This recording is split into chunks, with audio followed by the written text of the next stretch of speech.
Welcome back. Well, I guess welcome back to me. The rest of you say welcome back. Okay, thank you. Appreciate it.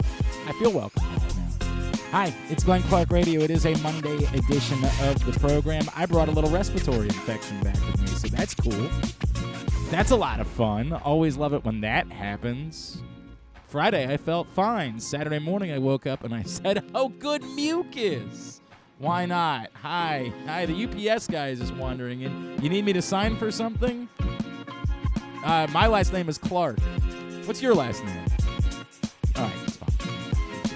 You're good. Thank you. Have a lovely day. I don't know what I did I just give up, like, blood samples or something? I'm not really sure what just happened. You handled that well. Yeah, think about it, though. I know we're disappointed, but it could be worse. I mean, we could be stuck in a plane tangled in power lines. I assume they got the people out, right? They did, yeah, I believe so. I saw it on a morning show this morning. They said they got it out. Right. Lot to do on the program today. Coming up in a little bit, Andrew Catalon is going to join us. He was on the call for yesterday's debacle on CBS. A little bit later on in the hour, Eric Edholm from NFL.com, our friend, he was doing what we learned for them from the Ravens game. Of course, it's Monday.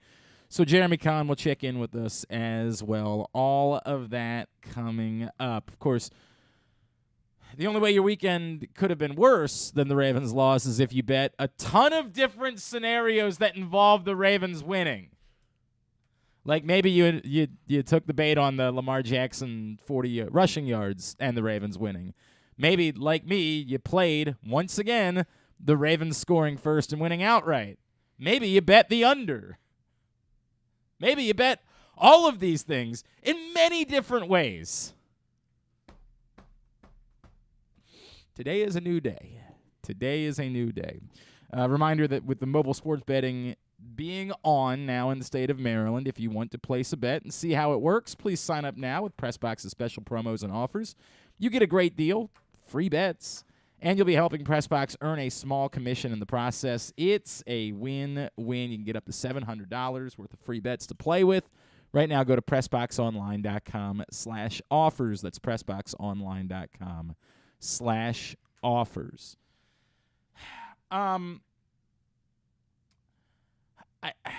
I'm in a weird place with this one. I say I'm in a weird place because I know better. I can't believe the Ravens scored 27 points yesterday. The defense got gutted in the fourth quarter by Trevor Lawrence, JaMychal Hasty, and Zay Jones. And like a broken record, we're just defaulting back to Greg Roman. Like, I'm befuddled by that, which isn't to me to say that I think that Greg Roman had a particularly good day. I don't. I'm befuddled as to how we don't see that there was a total and complete collapse yesterday. I'm not trying to defend Greg Roman necessarily. I don't know. I don't think I am. But why is it that we don't want to talk about Gus Edwards fumbling the ball? Why is it that we would prefer to talk about Greg Roman than talk about how the Ravens had a 3rd and 21 scenario on the Jaguars' final drive and couldn't get them off the field?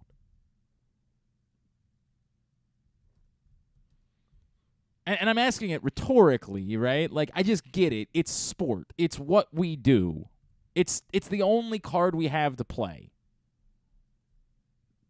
And even being fair, I agree that I'd like for there to be more touchdowns in the red zone. Chiefs don't score touchdowns in the red zone either, oddly. Of course, they got the luxury of playing Bryce Perkins yesterday, so that wasn't much of a problem for them. I'm confused. I'm confused by our reaction specifically to this game. And trying to take the big picture, trying to figure out the whole of this, I'm struggling with, this was the biggest question, and I wrote about it today at PressBoxOnline.com. The biggest question I was struggling with in the immediate aftermath was, did this answer my question? I'm not surprised the Ravens don't have an exotic passing offense. They can't. They are lining up Deshaun Jackson and Demarcus Robinson as their wide receivers. They can't do that. They don't have the players. Yesterday's disappointment would be their run offense wasn't very good. Lamar Jackson ran the ball pretty well. Their running backs rushed for 3 yards per carry yesterday. Their path to success is down to, I keep talking about the words margin for error. They have one path. That one path is running the ball and playing defense. They have to do that, or they're not going to be able to win anything. Oddly, yesterday they didn't run the ball, they didn't play defense, and they still only lost by 1 point. Like, go figure. They don't have another. I don't know if you guys follow elections, but a lot of times around the time of a presidential election, the discussion will be about someone's path. Well, if they win Arizona and Wisconsin but lose Florida and Ohio, can they make it up by winning Pennsylvania and Nevada? Like, they'll talk about the path to someone winning an election. The Ravens don't have another path. They can't hope to get, is it New Hampshire that splits their electoral votes? They can't hope to get the 4th district in New Hampshire. If they have to win by airing it out, they're not going to. They don't have the players. They're lining up. They're having Mark Andrews run goes and hoping for the best. They don't have the players. Now, I got problems with that, and I've discussed it ad nauseum. It's just kind of boring in the middle of a season when there's nothing you could do about it. I mean, you could still sign Odell Beckham, and apparently they're not as out of it as we thought they were a week ago. Although I still believe he's going to end up in Dallas, and I have no idea what to make of this thing that happened yesterday on the airplane. It's a bizarre story. I don't think it's enough that it'll prevent him from getting signed. I don't think he solves individually the problem either. A year ago, he had to go into L.A. and be a compliment. There's nothing to compliment here. There's nothing here. They don't have the players. They're not here. You're trying to win without wide receivers, which is bold as hell. And it limits you to one path. So the question I had in the immediate aftermath of yesterday's game was, if the Ravens' only path to victory is by running the ball and playing defense, and they weren't able to do it against the Jaguars, does that not give us our answer that they definitely won't be able to do it against the good teams? That was the immediate thought that I had in the aftermath of yesterday's game. If they can't run the ball and play defense against Jacksonville, then they have no hope of doing it against the real teams, right? Now, of course, I have to calm myself down. I have to remind myself that it's one football game and that goofy things happen in the course of one football game, and that still, if Gus Edwards doesn't fumble the ball, and if there's someone there to pick up the ball when Calais Campbell strips it out in the final drive, the story's different. I have to remind myself that the defense should be better. I mean, the previous drive where they were carved up, when it was 19-10, Marlon Humphrey was on the field. So there's that. But they clearly have a problem with all cornerbacks not named Marlon Humphrey. Foul that away. We'll get back to it when we do slaps to the helmet. Somehow it's gone from bad to worse for Marcus Peters. I can't believe that. I can't believe it's worse today for Marcus Peters than it was in the first half of the season when he was bad.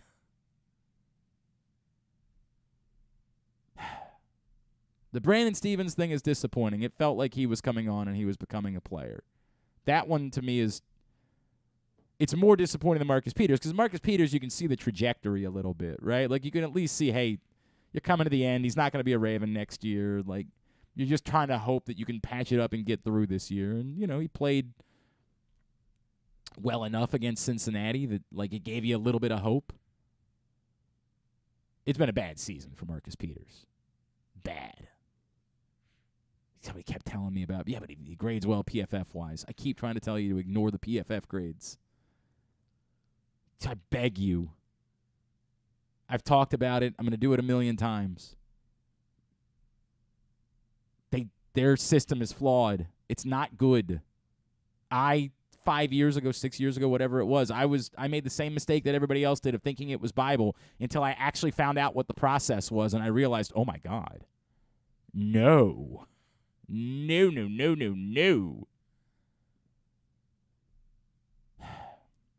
That's disappointing. They should get Kyle Hamilton back. They're supposed to get Marcus Williams back. And Marlon Humphrey did miss the majority of the final drive. Those things are relevant.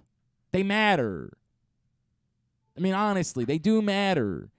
When I try to say that the team didn't run the ball and play defense against the Jaguars, those are relevant things that could play a role in their ability to do something against a better football team.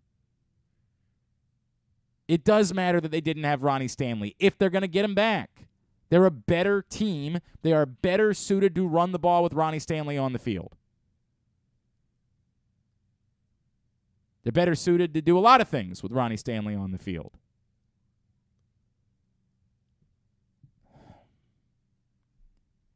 It's difficult because whenever the Ravens lose a game, we immediately go to the most dramatic of dramatic statements. Fire somebody. Lamar doesn't want to be here. Whatever absurd things we want to say, we say. I certainly do not care that Lamar used foul language on Twitter. You're not going to get me to pretend like there's a story there. There is no story there. He was pissed off. People say stupid things on Twitter. If he had used a particular word, that would have been problematic, right? If he had used some sort of racial slur, we would have had an issue. That didn't happen. I get it. He made a sort of a gay joke. I understand. He deleted it. I have no doubt that he knows better. Lamar Jackson's done plenty of good things. I'm not going to worry about one tweet. I'm sure he has a lot of things pent up. The guy is about the only thing the Ravens have. Probably good to avoid Twitter. I mean, probably something that I would recommend. I would like to avoid Twitter myself if possible. The nonsense. The absolute. We're all suddenly body language experts. But Lamar just doesn't look like he wants to be there. No, he doesn't. When he was willing to go take on 3 defenders to try to score a touchdown, he didn't look like he wanted to be there. I mean, just how stupid do we need to be? What are the depths of what it is that we want to say? As I say all the time, it sucks to lose. Nobody likes losing, and the Ravens have done so much of it that we don't do it well. For 20 years, the Orioles lose a game, and we just be on with our lives. And I get it. They play 162. It's far different. It sucks. It's no fun. I understand. Losing sucks. But we just say nonsensical things instead of discussing what actually happened. What is the big picture from a loss yesterday? It's minimal. On its own. On its own, it's minimal. There is a bigger concern. If anything, it's the secondary depth. Specifically at cornerback. I keep going back to their margin for error. Their margin for error is extraordinarily slim. I mean, if Marlon Humphrey's healthy, Marcus Peters has to play anyway. Brandon Stevens has to play anyway. And teams are utterly unafraid to throw at those dudes. They have no problem whatsoever throwing at those cats. That's a problem. Chuck Clark didn't play well yesterday. That's a bit surprising because he's played really well for most of the season. hopefully they'll be able to use Chuck Clark in different ways when they get Kyle Hamilton and perhaps Marcus Williams back that can help out with their issues that they have. It's disappointing that their young corners haven't stepped up to a place where you can trust them. Somebody called in on the postgame show yesterday, asked why they didn't use more Pepe Williams. I'm like, why? They put him on the field, but what faith do you have that the result's going to be any different with Pepe Williams on the field? I mean, just what have you seen? They didn't have Jalen Armour-Davis yesterday, but I'm still not really sure what I've seen from him that makes me think that the result would have been any different if he was out there. They have a secondary depth problem. They needed, in their calculations, for this to be an ascending, perhaps dominant defense, it had to involve Marcus Peters and Brandon Stevens holding up their end of the bargain. Yesterday, they didn't. Marcus Peters, overwhelmingly this season, hasn't.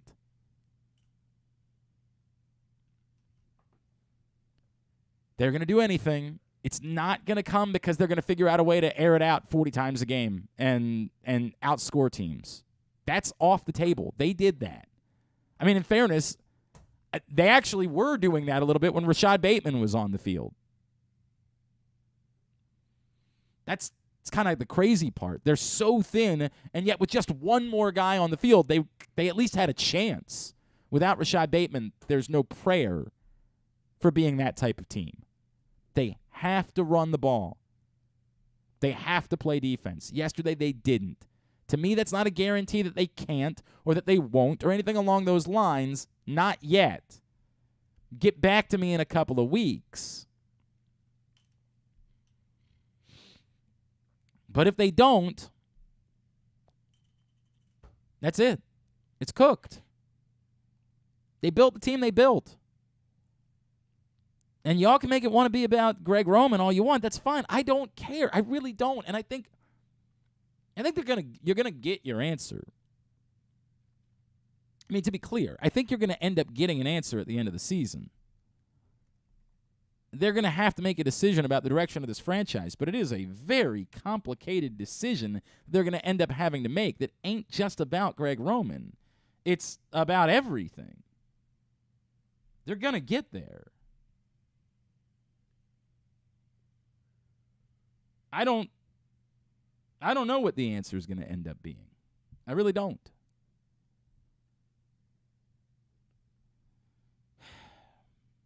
Fun day. Super fun.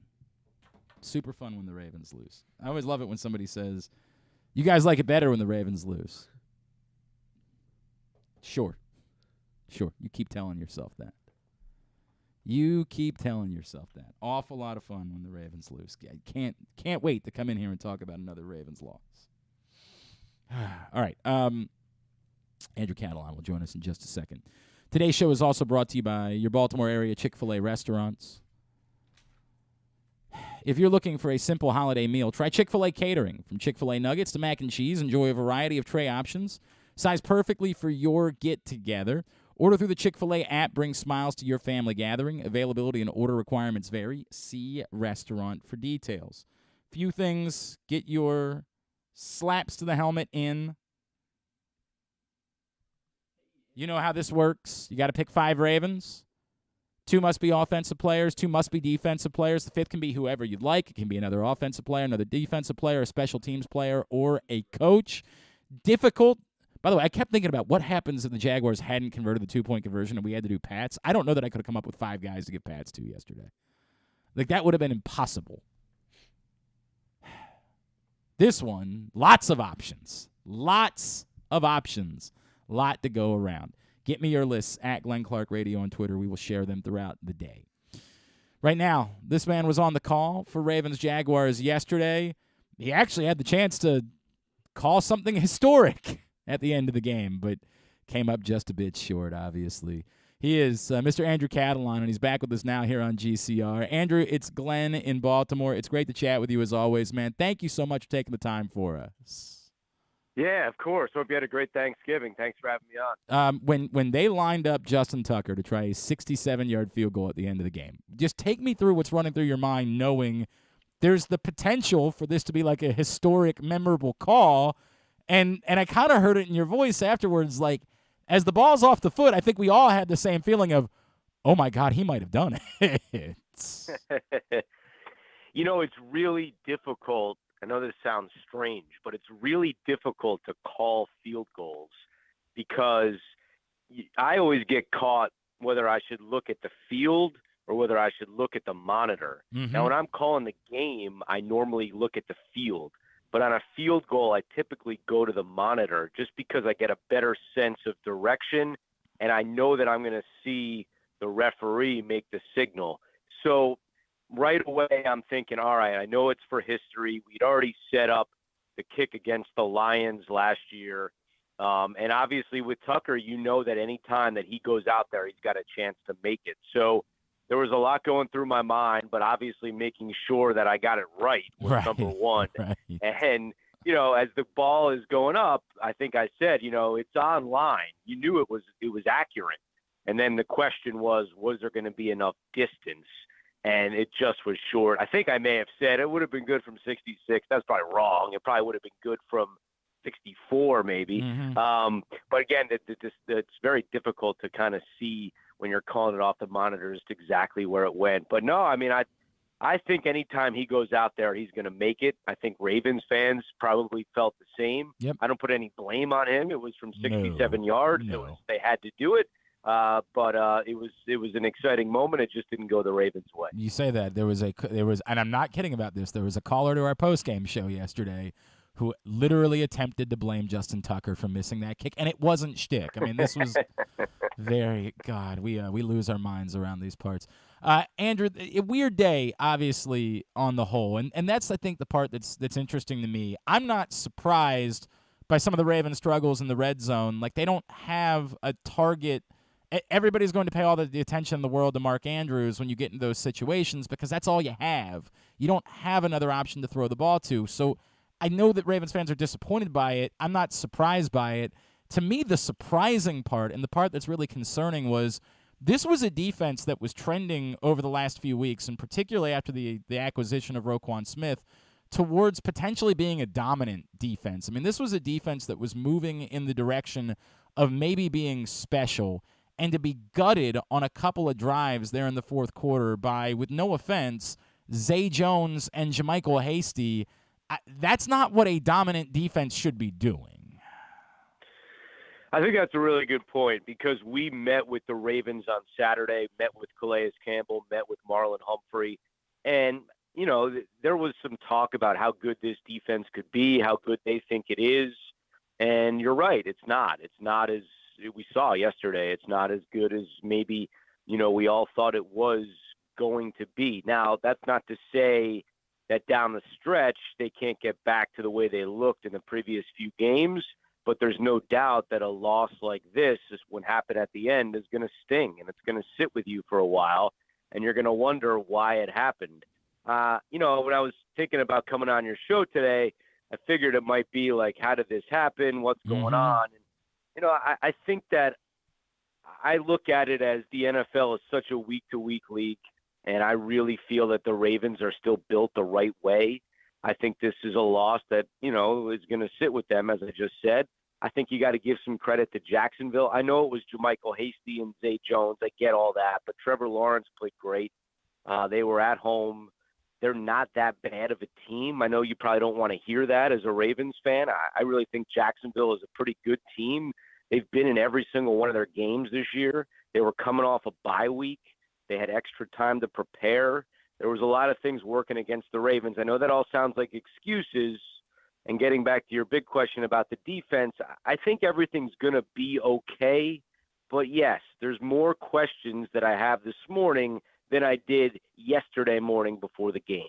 He is Andrew Catalon from CBS. He's with us here on GCR. Andrew, a couple of points in there to me are significant. Like, as you know, this is the way it works. Everybody drastically overreacts. There's only 17 games in a football season, so everything is life or death, right? And so you get insanity in terms of responses. Your point is well taken, which is this is the NFL. Like, the Ravens didn't play particularly well. They lost by 1 point on the road. Despite all of that, like, this is the NFL. This is the way things works. The Chiefs lost to the Colts this year. These things happen in the NFL sometimes. Again, that's why I keep coming back to the specificness of it, the specificity, I guess is the word that I'm looking to say here as I try to be a little bit more intelligent. The Ravens, to me, the problem is their margin for error, right? They're not going to be an exotic passing offense. I mean this with no disrespect. They're lining up DeMarcus Robinson and Deshaun Jackson at wide receiver. They don't have the ability to be that type of team because they don't have the players to do it, although obviously we all saw Deshaun Jackson make a miraculous play yesterday. They need to be able to run the ball and play defense. So the defense thing is a concern. The running game has to be a concern after yesterday. They averaged 3 yards per carry with their running backs. Only Lamar Jackson ran the ball fairly well. Those are the types of things. If a team can shut them down as far as their ability to run the ball, they don't have something else to go to in order to try to win games based on how they built this roster. Yeah, I alluded to this on the broadcast, but we sat with Greg Roman on Saturday night, and he told us that, look, Lamar started off hot, then he's been okay, but I know I got to get him going again for the home stretch. I got to get him hot. And we said, well, what does that mean? What does Lamar getting hot look like? And he said it means more passes. It means really getting the pass game going. And we said, okay, well, is that going to be against Jacksonville, or is that going to be the next week, or when is that going to happen? And he said, it's hard to say because the Ravens get a lot of different looks from defenses. They get a lot of curveballs because the Baltimore offense is so unique. They see a lot of things for the first time when they go against an opponent that opponents throw at them to try to slow down their unique offense. So he said, I can't tell you I'm going to come out and throw the ball 50 times tomorrow, but I do know that at some point I want to get Lamar going and get the pass game going. We didn't see a ton of that yesterday, and maybe that was just exactly what he explained to us, that they had to do what the defense dictated. We know they're built around the run. That's going to be their priority the entire time. But I do think at some point in December, there's going to be a game when Lamar goes crazy through the air. And it's going to be Deshaun Jackson and Devin Duvernay and DeMarcus Robinson. And look, I understand your point that it's not like they have these great weapons that Lamar can throw to where they can just suddenly become an aerial attack. But to counter your point, I'd say look around the league, and you even pointed out the Chiefs lost to the Colts this year. There's no dominant team in the AFC right now, or really in the NFL right now. All these teams have warts. I mean, I had the Bills last week. I thought the Bills were going to run right through to the AFC Championship game. Right. They're not. They have injuries. They are banged up. I mean, every one of these teams, you can make a case. I mean, Miami, to me, is one of the scariest teams right now. So when I look at this Ravens team, are they perfect? No. Are there things that have to get corrected? Yes. And I think they have the people in place and the parts in place, and really the schedule is there for them to get right and get this thing really going in the right direction before the playoffs. You're not wrong about that, but we thought yesterday's game was part of that story, and obviously it didn't work out that way. Andrew, I everything you say I agree with, right? And I am the more pragmatic. I know we've had a lot of conversations over the years. I am one of the more pragmatic hosts in this market because I don't get caught up. I feel it. I was born here. I was raised here. There's some fan in there, but I understand that this is we try to predict the future, right? We try to say now that we know who's going to win the Super Bowl, and we just don't, right? Like Patrick Mahomes has only won one. We assume he's the guy to beat, but he's only won one so far, despite the fact that he's been in the AFC Championship game every year. Nobody thought the Bengals were going to be there. Of course, the last time the Ravens won a Super Bowl, nobody in any mind thought that was a team that was ready to make that run. So I agree with every point that you're making, that we're trying to look ahead, that every time the Ravens lose a game, there's a fan base that says, well, if they can't do this, they can't win anything. And it's just not the way that it works. Like that'll be all settled in this, now moving into December and into January. I guess that when you bring up these other teams and their struggles, like with Buffalo, yeah, but it's nice to have a Stephon Diggs to bail you out at the end of a game on Thanksgiving, right? Like when in Kansas City, the equalizer is Patrick Mahomes, of course. And I know that Lamar can be that equalizer. We've seen that. It just sort of feels like there's not a path for him to do it because the answer can't be throwing it to Deshaun Jackson every time. Like it feels like the margin for error is far more significant in Baltimore than it is with those other good teams in the AFC. I agree with that. I agree. I mean, look, if the Bills are going to win the Super Bowl, it's going to be Allen and Diggs. If the Ravens are going to win the Super Bowl, it's probably going to be more about their defense. I mean, I think that's just the way that they're constructed right now. That's taking nothing away from Lamar, who I think is spectacular and is certainly a guy that can put you on his back and take you deep.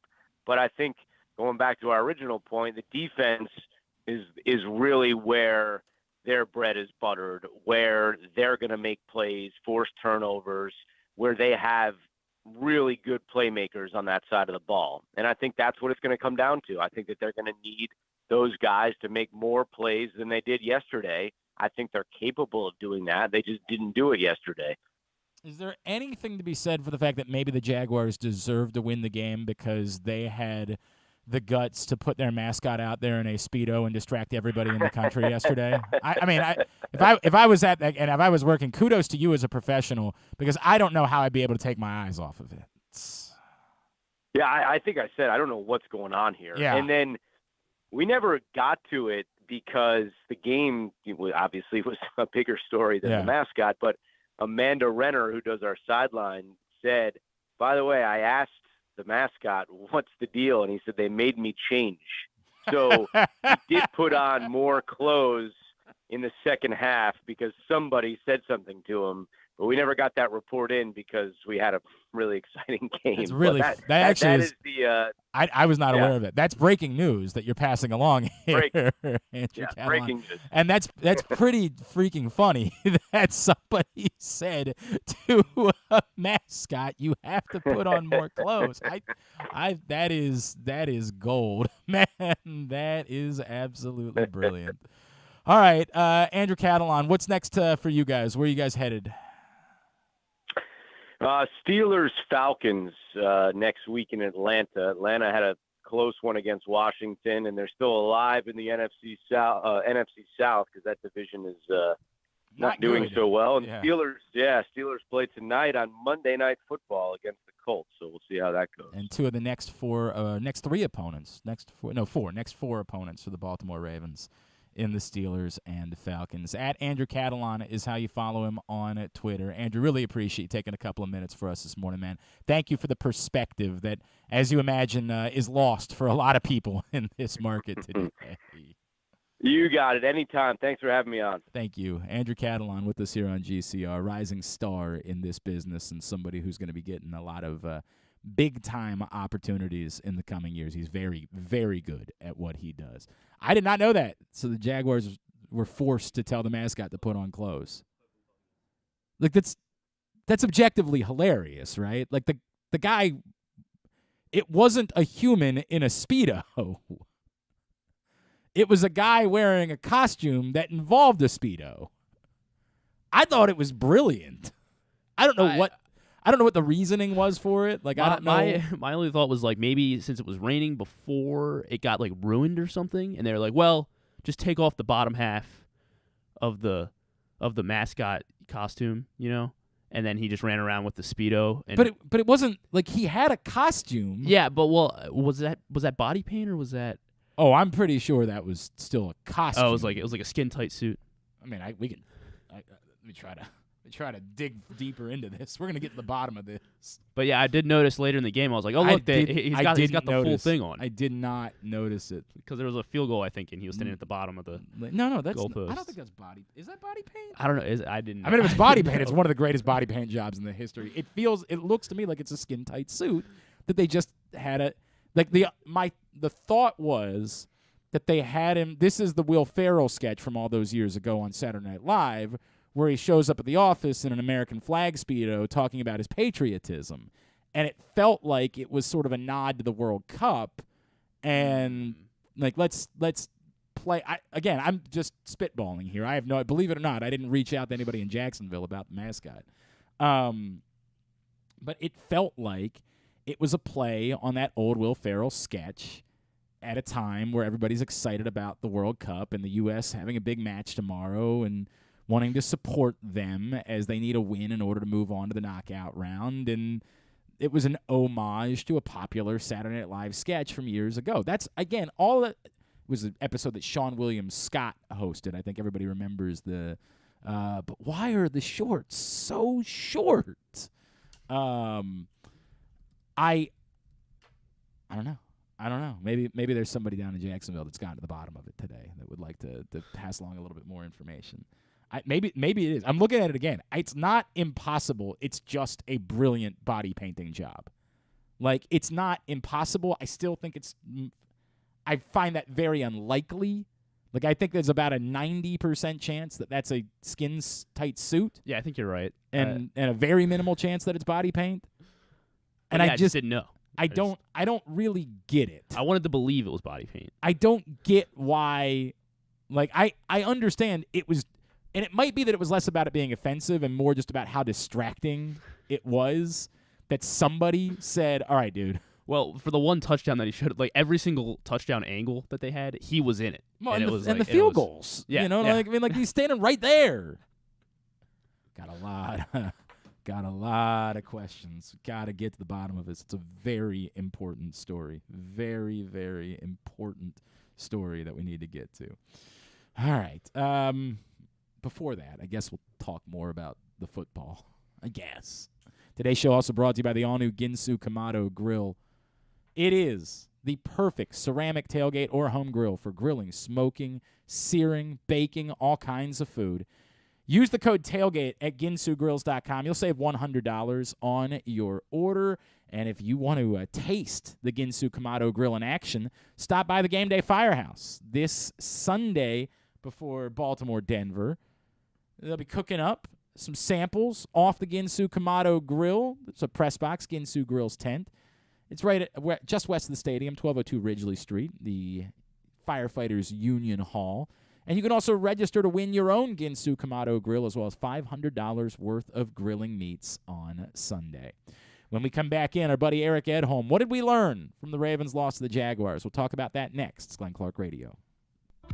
Have you been to Guilford Hall Brewery? Located in Baltimore's Station North neighborhood, Guilford Hall Brewery breaks the craft brew mold with their great handcrafted microbrews and amazing Bavarian-style food selections. Join Guilford Hall 7 days a week for Orioles, Ravens, and all of your favorite college games. Make plans now to watch the big games, play trivia, or bring your dog for Yappy Hour. They even have free valet service on Friday and Saturday nights. Go to guilfordhall.com for a complete schedule of events, beer listings, and food and drink specials. We'll see you at Guilford Hall Brewery. That first sip.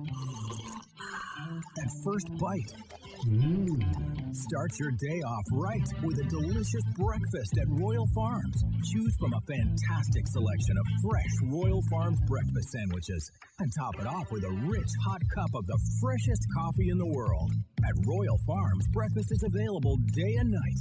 It's the freshest breakfast in the world. Real fresh, real fast. Royal Farms. What's up, everyone? This is Tyus Bowser, and I'm excited to tell you that I'm back for Season 2 of the Tyus Bowser Show in partnership with Pressbox and Great Ace Memorabilia. Join us on Tuesday nights throughout the season as I'll be heading all over town with my special guests. And of course, our co-hosts, Glenn and Rita. Or is it Rita and Glenn? What is it? I look forward to meeting you guys and talking a little bit about football and a lot about life. And if you happen to miss the show, you can now catch a replay Friday nights on 105.7 The Fan. Get all of your details for the Tyus Bowser Show right now at PressBoxOnline.com/Bowser. The next Tyus Bowser Show is Tuesday, November 29th at Mother's Peninsula Grill, 969 Ritchie Highway in Arnold. It's brought to you by Maryland Vascular Specialists and the all-new Ginsu Kamado Grill. Sports betting has come to Maryland, and we're ready to help you win some money. Tune in for Simply the Bets every Tuesday morning at 11:40. FanDuel Sportsbook GM Leon Twyman and VSiN's Aaron Oster join the guys every week to give you all of the info you need and offer you a few winners. And every other Thursday at 11:40, tune in for Weekend at Bookies as Andrew Stecca and Alloy Sports' Brad Kronthal help make you some money for the weekend. So come win some money with us on Simply the Bets every Tuesday and Weekend at Bookies every other Thursday. Brought to you by the FanDuel Sportsbook at Live Casino and Hotel Maryland. Listen at PressBoxOnline.com/radio. Watch at YouTube.com/PressBoxOnline. The weather outside is really unpleasant, so it's time to warm up with some comfort classics this winter at your neighborhood Glory Days Grill. Try the Twisted Ribs and Wings combo. It's 2 full pounds of meat, the mac and cheese bites, Mr. Richards meatloaf, the citrus salmon, the winter spinach salad, and for dessert, here's internet radio personality Griffin Bass to tell you about the bourbon butter cake. Oh my God, it's so good. Pair it with a blood orange bourbon cider or a devil's backbone cranberry smash. Place your order now at glorydaysgrill.com. Glory Days Grill, great food, good sports. Check out Jeremy Conn's daily picks at PressBoxOnline.com as he tries to find you daily winners. And speaking of winners, here's a man who once won a media curling contest. And I don't think anything else. He's Glenn Clark. Big week ahead for UMBC basketball as they got a big local rivalry game coming up against Coppin State this Wednesday, November 30th. They also host Morgan State on December 10th. You can get your tickets right now at umbcretrievers.com. You got to experience game day at the Peak. The women are taking on American on December 18th. Opportunity to get out and check out the Retrievers right now. Get your tickets, umbcretrievers.com. A few things. One, Andrew Catalon's point about the defense is getting some play right now on Twitter, and understandably so. I keep coming back to. Scream about Greg Roman all you want, and I get it. And by the way, I do partly put it on. When I say my problem from yesterday is the Ravens have to run the ball and play defense, and they didn't do that, well, it's Greg Roman's responsibility to get them to run the ball too. Those are the two misses. The two misses yesterday are the running backs didn't run. 3 yards per carry. And I get it. Almost all of that was Gus Edwards. There were like 3 combined carries for Kenyon Drake and Justice Hill. Of course, Kenyon Drake also dropped the ball on the flat. That was inexcusable. They couldn't run the ball. That falls on Greg Roman. He's here to run the ball. So I think a lot of you believe that I am a defender of Greg Roman or that I am a Greg Roman homer or something like that. Not the case whatsoever. He absolutely deserves criticism for yesterday because they couldn't run the ball. And as I've said a billion times, Greg Roman is here to run the ball. If you don't run the ball, that falls on Greg Roman. Plain and simple. Plain and simple. Greg Roman failed yesterday. He missed I'll preview. We're going to do slaps in a bit. He missed my slaps list. But only because there was somebody that I could, by a technicality, because there was somebody on the list, and you guys are kind of cheating a little bit by trying to put somebody else on your list as an offensive player when really the problem yesterday was what they did in special teams. That person, to me, made the list and prevented Greg Roman from making it.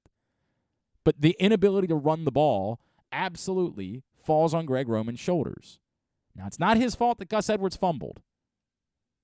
The other problem there is that Gus Edwards fumbles so rarely that it's not like a situation where you say, well, you got to take him off the field. No, you damn well don't. Like, he's the one guy right now that you have some faith in among the backs. Like, you got to keep him out there. Messy situation. Messy situation for the Baltimore Ravens. We'll go over the picks recap and all that coming up here in a few minutes. I do still need you guys to get in. We're about 70% of the way full on our raffle to benefit the Helping Up mission. We need you to help us help the Helping Up mission. Go at Glenn Clark Radio on Twitter. The information is pinned at the top. But it's very simple. We're doing things a little bit differently this year. We're not doing coats. We're doing toiletries and underwear. And if you guys want to go out and purchase those things, I think our friend Nick Kelly is trying to have some of his students collect some of those things. I will figure out a way to coordinate with you picking them up. And Drew and I are still working on having a night at Glory Days Grill for everybody to come hang out. So that's still in play. But what we really need, because it's not like going to your closet and cleaning it out, what we need is we need you to donate money so that we can go out and purchase new underwear, new toiletries. And we got a great deal worked out with the folks at Target and White Marsh. They're going to make the money go a little bit longer or further. So what we need is you to donate $25. Make a $25 donation for the Helping Up mission. And what we're doing is we're offering you a spot in a raffle. And like I said, we got about 30 spots left. So the goal is to have it closed out by the end of the week. I'd like to close it out sooner than that, but by Friday night, I'd like to have this all closed out so we can pick a winner because we got great raffle prizes. Calais Campbell autographed full-size Ravens helmet. Trey Mancini autographed print. And a to-be-determined Tyus Bowser autographed piece of memorabilia. Those are our 3 grand prizes. And one of those things might make a really great holiday gift for someone you know. So it is also a win-win. You do something for the people in our community that need it, donate $25 to the Helping Up mission, and you could end up being our raffle winner and getting an amazing piece of memorabilia that could make a great gift for yourself or for someone else. At Glenn-Clark on Venmo, GlennClark180 on PayPal or GlennClarkRadio@gmail.com or $GlennClarkRadio on Cash App. Again, if you want more of the details, go to GlennClarkRadio.com or at GlennClarkRadio on Twitter. It's pinned up. We were asking you to help us help the Helping Up mission. And if you have other questions, if there's something you're uncomfortable with, please feel free to reach out, let me know, and we will work you through that. Anything that we can do to help out the folks in our community who need it this holiday season. Good to have our buddy Eric Edholm back with us now here on GCR. He handled the Ravens game as far as the What We Learned column at NFL.com is concerned. Eric, it's great to chat with you, pal. Thank you, as always, for taking the time for us. Yeah, my pleasure. Happy to be here. Yeah, weird day. I'm not sure that I'm happy to be doing media in Baltimore today. It's one of those weird days where everybody is being terribly overdramatic. Obviously, yesterday wasn't good, Eric, for the Baltimore Ravens. This is the part that I'm struggling with, right? As you bring up in the column, of course, we've seen this, unfortunately, a few times. It's now the 4th time this season where the Ravens have had a multi-score lead in the second half, and they have failed to win a game. Part of that is a reminder of that we know this team is good because they've had second-half leads in every game they've played this season. Like, we know this is a good football team. We know there's a disconnect. The part to me yesterday that stands out the most is I kind of accepted that this team has a very narrow path to success. They have to run the ball. They have to play defense. I mean, they're lining up DeMarcus Robinson and Deshaun Jackson at wide receiver. They don't have the guys. They've got to do these things. They didn't do it yesterday, and it immediately leads to the question, if the Ravens can't run the ball and play defense against the Jaguars, can they do it when they have to play the real teams if they get to the playoffs? Yeah, and you know, that question technically may not be answered until week 18. I don't think. You know, I mean, know, the schedule is pretty friendly until then. I mean, but we thought it was friendly yesterday, Eric. Right. I should put that in air quotes, I guess, but asterisk or something like that. But yeah, I mean, right. I agree with you. I mean, obviously Gus's fumble was a turning point there, and you know, watching the defense, which, you know, obviously we've been talking about what Roquan Smith adds and how it's kind of picked up everybody else. And even without, you know, Kyle Hamilton and a few other guys, I mean, you don't expect Trevor Lawrence to suddenly look like, you know, the national championship version of Trevor Lawrence at Clemson going up against, you know, Wofford, right? So that's the disappointing part, is the inability to close out games and especially defensively make a play there. You know, Peters and Stevens certainly had some plays they allowed there on the outside at the very end. And, you know, that's supposedly a position of strength for them. So it obviously is concerning. Yeah. I mean, that's the part to me that I just can't shake, is that I keep using the term margin for error, right? Like, this is a good football team that has the ability to win games and probably has the ability to beat good teams. I know they beat the Bengals, but they didn't necessarily get the job done against the good teams they played, although they were right in those games. It's just that if something goes wrong, I compared it to a presidential election earlier, Eric, right? Like, sometimes we talk about a presidential election, you're like, well, if you lose Wisconsin, you got to win Pennsylvania, and you got to win Georgia, and you got to win. There isn't really a backup plan for these Ravens. Like, they have to have teams play their style of football, dictate the way the game is played, limit the possessions, and if they don't do that, they're probably not going to be able to find another path to victory. Right. Or like poker, like you're kind of praying for the inside straight almost. Yeah, in a way, right. Yeah, that's a good point. I mean, the same kind of idea. Yeah, no, it's a good point. And you know, part of it, obviously, I think maybe there's a league-wide sort of development here where, teams are now starting to realize you have to be able to defend the run. For years we said defenses are getting lighter and faster and, defending, these prolific passers that littered the league for a decade or whatever. Now we're kind of getting away from that a little bit, and more teams are built like the Ravens than, there have been in they used to be kind of standalone team, right? I mean, there was maybe one or two other teams that had elements of what the Ravens run offensively. Now you see a lot of teams featuring the run game, and there's just perhaps it's a little bit more common to see. You see those type of quarterbacks a little bit more often, and defending them is I wouldn't say easier, but it's certainly something that you're doing a little bit more often. So, the whole preparing for the Ravens thing isn't quite as daunting as it may have once been. I think that's fair. I think it's reasonable. Eric Edholm, NFL.com, is with us here on GCR. Eric, you alluded to the significance of all this for the Jaguars, and maybe that's – I think a lot of the reaction in Baltimore this week is the Jaguars are garbage. How dare you lose to that team? But it's very interesting because we are talking about a quarterback who we've certainly seen signs from. Obviously earlier this year he was brilliant against the Chargers, right? There was a moment earlier on in the year where I thought that we might have been watching a star turn for Trevor Lawrence, and he wasn't able to back that up. But we've seen the signs. We know how good of a coach Doug Peterson is. Their record wasn't good. They were trending in the wrong direction, but they were coming off a bye.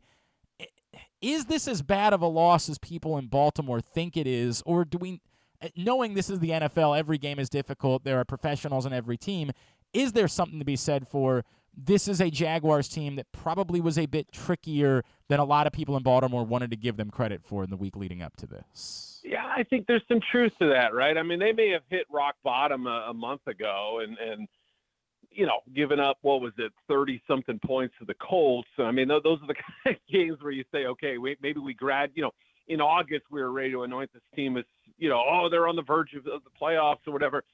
Okay, we rushed that a little bit, or some people did, certainly. And we also rushed the fact that they were as awful as they were the previous 2 years. The truth lies somewhere in the middle there where, like you said, they've got, I think, the two most important positions on a football team kind of figured out now. I mean, I'm not ready to say that Trevor Lawrence is this Pro Bowl level quarterback and that everything's peachy keen and no worries whatsoever. You saw when there was pressure there were a few times when it certainly looked a little dicey, and he got away with a sketchy play late in the game where it could have been a fumble. But, I think head coach and quarterback, if you feel pretty good about those being the most important positions or spots on a football team, Jaguars are in pretty good shape there. Those receivers made some plays yesterday that, I don't think were just fluky or only because the Ravens didn't play good enough defense. So, there's obviously some depth now, and this is something that when the Jaguars had experienced some injuries in the past, it was, their backups were worse than almost any other team in some cases. So I do think that this is one of those losses that you look back on and realize it wasn't quite the Hindenburg experience that everybody made it out to be.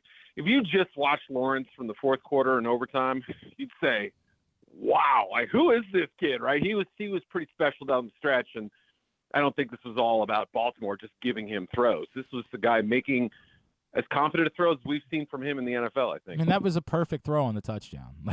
You can't. Gorgeous. I mean, I'm not trying to absolve Marcus Peters of blame because I thought he stunk yesterday. But, yeah. I mean, what else do you do there? That is in an unsettled situation to just, with no timeouts, walk up to the line and drop that ball in that perfect spot. You kind of have to tip your cap sometimes and be like, yo, there's any quarterback that does that, whether they're Tom Brady or whether they're, it was Kyle Bowler who did that. You got to credit that quarterback and say, damn, dude, that is some big ball stuff right there.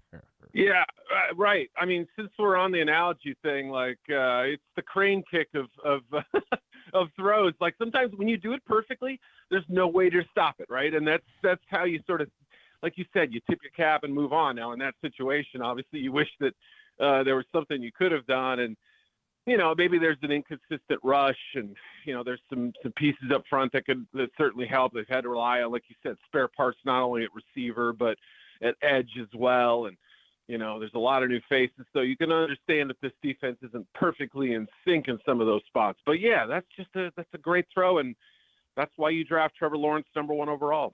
I mean, that's the reality, and we'll see if he can build off that and sustain it moving forward. Eric, yeah. I come back to the most simplistic question: Is it possible for this team, the Ravens, I mean, given everything we're talking about, is it possible for them to figure out a way to navigate back towards winning a Super Bowl? Or do we look at this and say, look, they can be good, but, man, there are just too many limitations to believe that that's practical? This year, I have a hard time seeing it, but I don't rule it out. I mean, a couple weeks ago, I did a thing kind of ranking the AFC teams I trust the most, and they were pretty high on the list. I mean, I get it. I mean, it's funny. That was obviously pre-Sunday, but I mean, you still think about it and you say, all right, the Chiefs are kind of in their own category right now. The Bills are still dangerous, but they've shown some weakness. I mean, everybody, I think, has at least a little bit of an Achilles heel and on that side. I mean, you could say the same for the NFC, certainly, and there's a lot of teams in contention on that side of the bracket. But, I mean, I understand why an opponent would be very scared of Kansas City. Certainly the same applies for Buffalo. But, the Ravens have should have beaten the Bills and should have won some other games along the way. You mentioned the fourth quarter stuff. And, there's yesterday still looked like a team that was going to pull it out when Lamar hit Deshaun and then Josh for the touchdown. I mean, that looked like it could have been a game-winning drive right there. So is it possible? Absolutely. When they won it in 12-13, whatever year that was, I didn't think they were winning the Super Bowl that year, right? I didn't think the Bengals were getting to the Super Bowl last year. There's still, and they certainly could have had their chances too. There are plenty of ways to get to a Super Bowl in an unexpected fashion, and they're good enough to do that. If that answers the question, I think a likelihood? No, but right. There's a.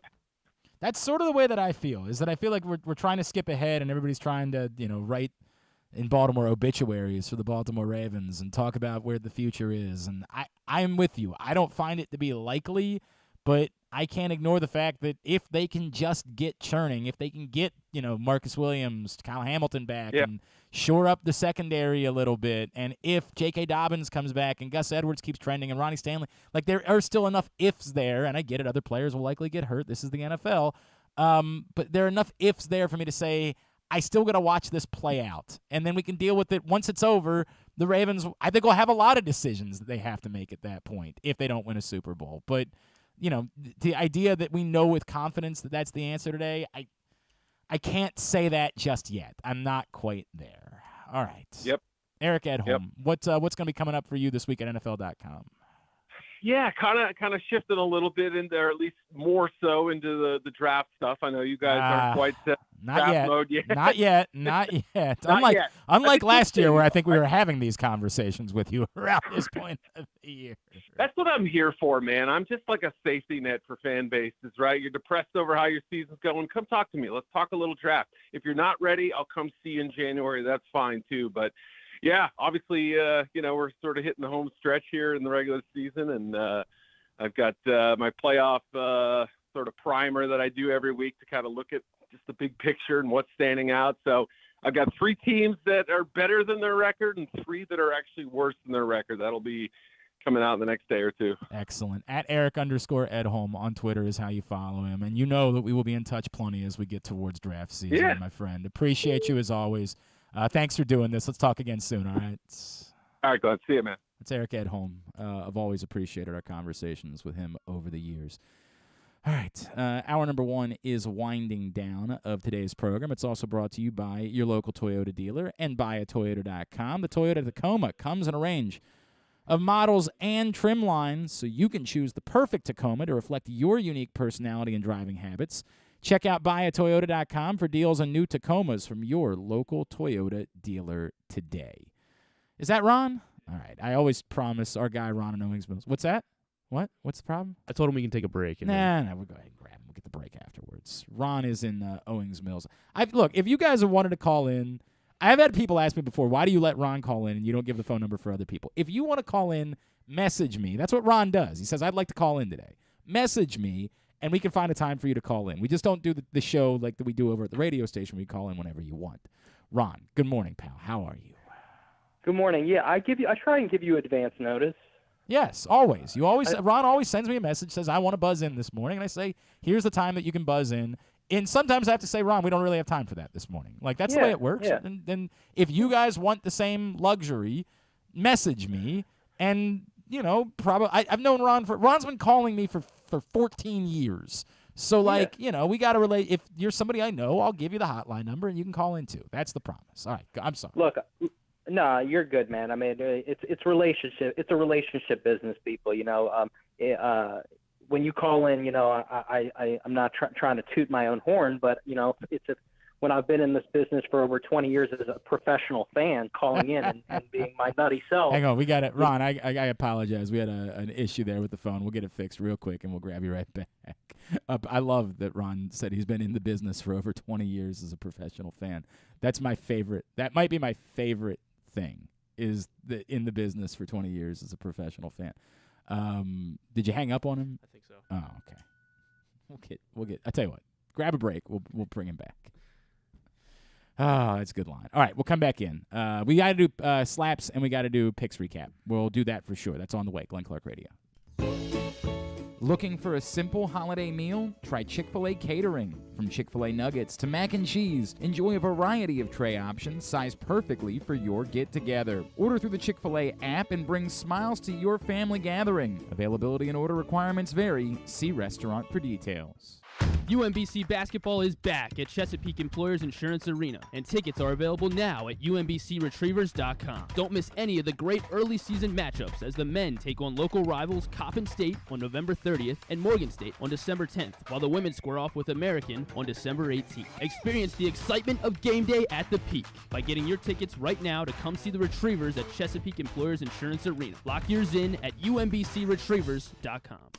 Come experience Maryland's #1 sportsbook this NFL season at the FanDuel Sportsbook at Live Casino and Hotel, the ultimate place for any sports enthusiast. Take advantage of our 24/7 kiosks, massive video screens, and watch all the action from the best seat in the house. With more money paid out than anyone around, make every moment more at the new FanDuel Sportsbook at Live Casino and Hotel in Hanover, Maryland. Please play responsibly. Gambling problem? Please call 1-800-GAMBLER or visit mdgamblinghelp.org. The Baltimore County Police Department is hiring. Entry-level officers start at close to $59,000 a year with a $10,000 bonus. Some restrictions apply. Plus a great retirement plan, medical, dental, and vision insurance, advancement to specialized units, tuition reimbursement, 15 sick days earned per calendar year, and even further incentives for military members and veterans. If you have a passion for service and want a career for life, visit joinbaltimorecountypd.com or call 410-887-5542. You must be a United States citizen, possess a valid driver's license, and have a high school diploma or GED equivalent. The Baltimore County Police Department is an equal opportunity employer.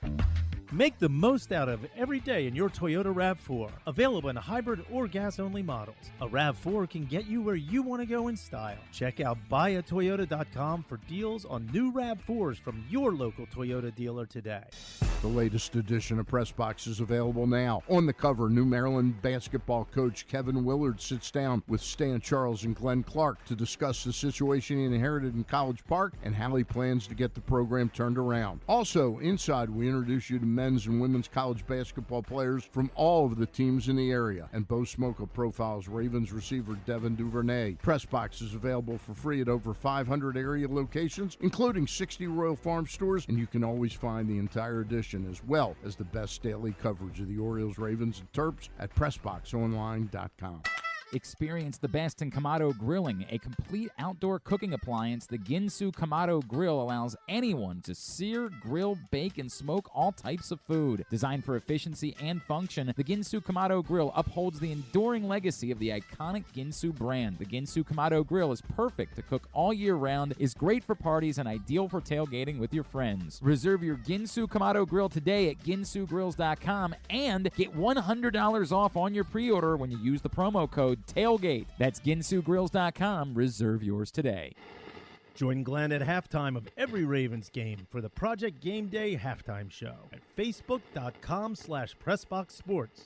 We apologize in advance. There's not much we can do about his face. All right, let me try again. My buddy Ron in Owings Mills buzzed in this morning. Good morning, pal. How are we? Glenn, it's always a pleasure. Sorry about that. I think where I left off was just saying I listened to Dave and Salisbury's call yesterday, and I felt the need to call you today. I'm sorry, Ron. This is on our end. Here, give it one more shot, Griffin, because it is our fault. It's not Ron's fault, and I don't want to pay. Give it one more shot to try to fix it, and then we'll see where it goes. I am apologetic. I don't know why we're having these issues, and hopefully we'll try one more time. All right. Ron, you there? Can you hear me? Yeah, all right. I got you much better this time. Okay. All right. All right. I'll try and be quick. I just want to say, Justin Tucker's, that was one of the most beautiful misses I've ever seen. Were you surprised though, Glenn? I'm being serious when I say this. You can't really ice Tucker. Were you surprised Harbaugh didn't call a timeout? I hear what you're saying, Ron. I don't think it makes a difference. I didn't feel like I know the argument is that he looked like he was hurried. I don't know that he looked like he was hurried. I mean, they knew they were running him out there. I thought he was set. I don't think anything was making a difference. I think it's absurd to think that somebody can make a 67-yard outdoor kick, even the greatest kicker of all time.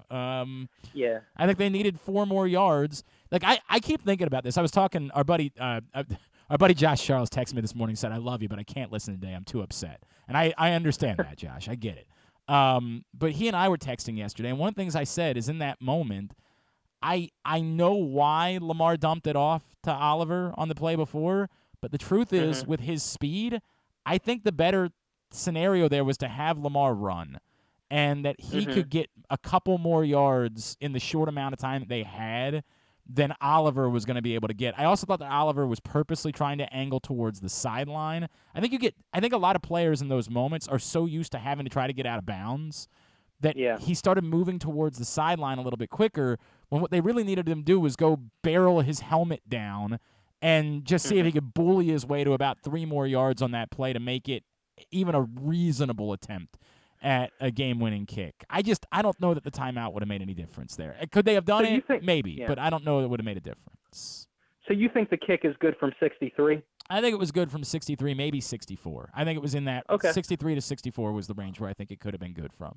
And I'm with you. And I just think that's the limit. I think people talk all the time about the kicks somebody makes in pregame, like, oh, he had distance from 70. Dude, there's nobody trying to block the kick in pregame. Like we lose our minds about where somebody makes a kick from in pregame. That has nothing to do with what it looks like in a game. The trajectory that you have to drive a ball in a game because people are trying to block the kick is completely different than in pregame. And sometimes dudes are kicking off tees in pregames. Like, it's insane. I mean, I hear you. I mean, my argument has always been you always give him the opportunity in that situation over a Hail Mary. And for what it's worth, I actually probably agree with you. Like, I think it was I think you had about a 1% chance of converting a Hail Mary and a 2 to 3% chance of Justin Tucker making a 67-yard kick. You could say by how close it was, maybe it was more like a 12% chance that he had to make that kick. I agree. Yeah. I mean, to me, I enjoy watching him even when he does miss. Like, I actually get something out of my Sunday. It's entertaining. Like, even when he miss, I know that's so wrong. Like, you should only be a fan. Like, your team lost. Like, I actually enjoy when he misses. I'm like relieved for him because, in my opinion, I've watched the career. I've seen him bail this team out so many times. And we take it for granted how far a 67-yard field goal really is because he's spoiled us so much and it's really hard. I mean, I just think you always give him the opportunity in that situation over a Hail Mary. I agree with you. The Oliver thing is a great point. He was trying to get out, and I think if he just got 3 more yards, I think it's good. And they have the timeout. I just think it's so intrinsic. Like, first of all, it's Josh Oliver. Like, it's hard for me to. He was one of the few guys that kind of showed up yesterday. Yeah. So it's hard for me to be too critical of him. But in that moment, it just felt like it was much like the touchdown thing. When we talk about the debate, should he have gone down at the 1, gotten the first down, forced the Jaguars to use more timeouts? They couldn't have run the clock out, so I don't know that that's the answer either. But I do think it's inherently in your nature as a player in that moment. I got to try to get out of bounds and stop the clock. Well, they didn't need him to get out of bounds, and so they should have been conveying that significantly as the offense was taking the field. You guys don't have to get out of bounds. You have to get more yards. You got to be aware of the clock. That's the tricky part. And Lamar kind of danced a little bit, so they were in some clock trouble to make sure that they got timeout called. And I'll say this about Justin's comments after the game. He's like Michael Jordan. Of course he thinks he's going to make every kick. That's why I love him. Do I think look, only he knows if he kicked the best ball he did. He says he didn't. He thinks he could have gotten a little more. I'm going to take him at his word. Obviously he's a Jordan. He's a Kobe. He thinks he can always make anything. Maybe he didn't get it perfect. Absolutely perfect. It was still an amazing kick. But I'll just say this. Let me leave you this with this team. I don't know what this team is going to do. Ultimately, it will be judged based on how we do in the postseason. We are going to make the playoffs. I do believe that. That's the bottom line. I do believe everything about coaching decisions, who is here and who's not, is going to come down to the playoffs. I don't care what happens. This team, yes, is incredibly frustrating. We should be better than 7-4. But you and I, Glenn, know it doesn't matter if we can just win in the playoffs and ultimately get where we need to go. But if Roman is here, if Harbaugh is here, I know the Harbaugh thing drives you nuts, but I do have some concerns. But the Roman thing specifically, even the Lamar contract thing, we can get that settled. But everything comes down to the playoffs, Glenn. We're so fixated on this. It's very frustrating. The fans are frustrated, but you and I both know it can be fixed if you win in the playoffs. That's what this comes down to. I hear you. I mean, it's possible, and that's why I can't say that it's, we'll find out. We all want to have the answer today. We don't have the answer yet, Ron. That's just the way it goes. And Kevin Willard is a better coach than Mark Turgeon, so you should be encouraged. Right now, it sure as hell looks that way. You're not wrong. I can't judge it. Obviously it's so early, but I'll just say this: I'm not ready to put him in the Hall of Fame, but I do see some differences here, Glenn, that have gotten me excited. It's a hell of a start. It's a hell of a start. They got Illinois on Friday. We'll see how that goes. Thanks, buddy. Appreciate you. Take care. I'm trying to figure out. So I'm trying to piece this together. So Lamar Jackson, of course, sent this tweet that got everybody worked up about. It was a reply to some random person. Then today, he's kind of going after Jamison Hensley from ESPN. He tweets, at Jamison Hensley, "This is defamation of my character because not once have I ever mentioned or disrespect anyone's sexuality, sexual orientation, gender, religion, or race. You're reaching." So I read the way that the story of the tweet was written up by Jamison Hensley at ESPN.com. It says, Baltimore Ravens quarterback Lamar Jackson responded to a social media post Sunday that criticized his performance with a profanity-laced tweet that included an anti-gay phrase. And that's I can understand using that verbiage why Lamar Jackson would be bothered by it. I don't know that it's fair to call it an anti-gay phrase. What he said, of course, is not. It's definitely vulgar, and it's definitely not appropriate. We're on the internet. I can say it. What Lamar Jackson said was, "Boy, STFU, shut the F up." I'm going to use some vulgar language here. If you have kids, give me 20 seconds. Come right back. Boy, STFU, y'all be capping too much on this app. MFer, I think you know what that means. Never smelt a football field, never did shit but eat dick. Now, there is a homosexual tone to saying eat dick. All right, I'm done. I'm not going to say it again. I understand that. To say it's anti-gay, I'm not sure. I really don't know. I mean that. I don't know.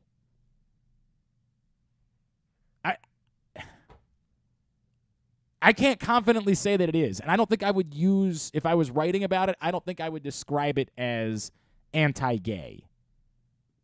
I don't know exactly what I would use to describe it, and I can understand Lamar Jackson being, ESPN.com is a prominent website.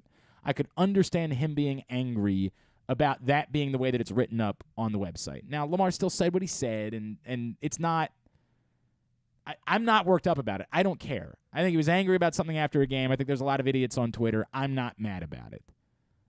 We know there's certain verbiage or there's certain terminology that we don't use. Once upon a time, the word that starts with F and ends with T was a very commonly used word. And while some people knew the damage they were doing, I think a lot of people, I mean, I definitely remember being a kid it was just a bad word you could call somebody. I don't know what eat D. Is that anti-gay? I'm honestly asking the question. I feel like I should text one of my gay friends this morning and ask if that's anti-gay. I don't know. Like, I guess I could see where somebody might think it was. You're saying do that because it's somehow a negative thing if you do that.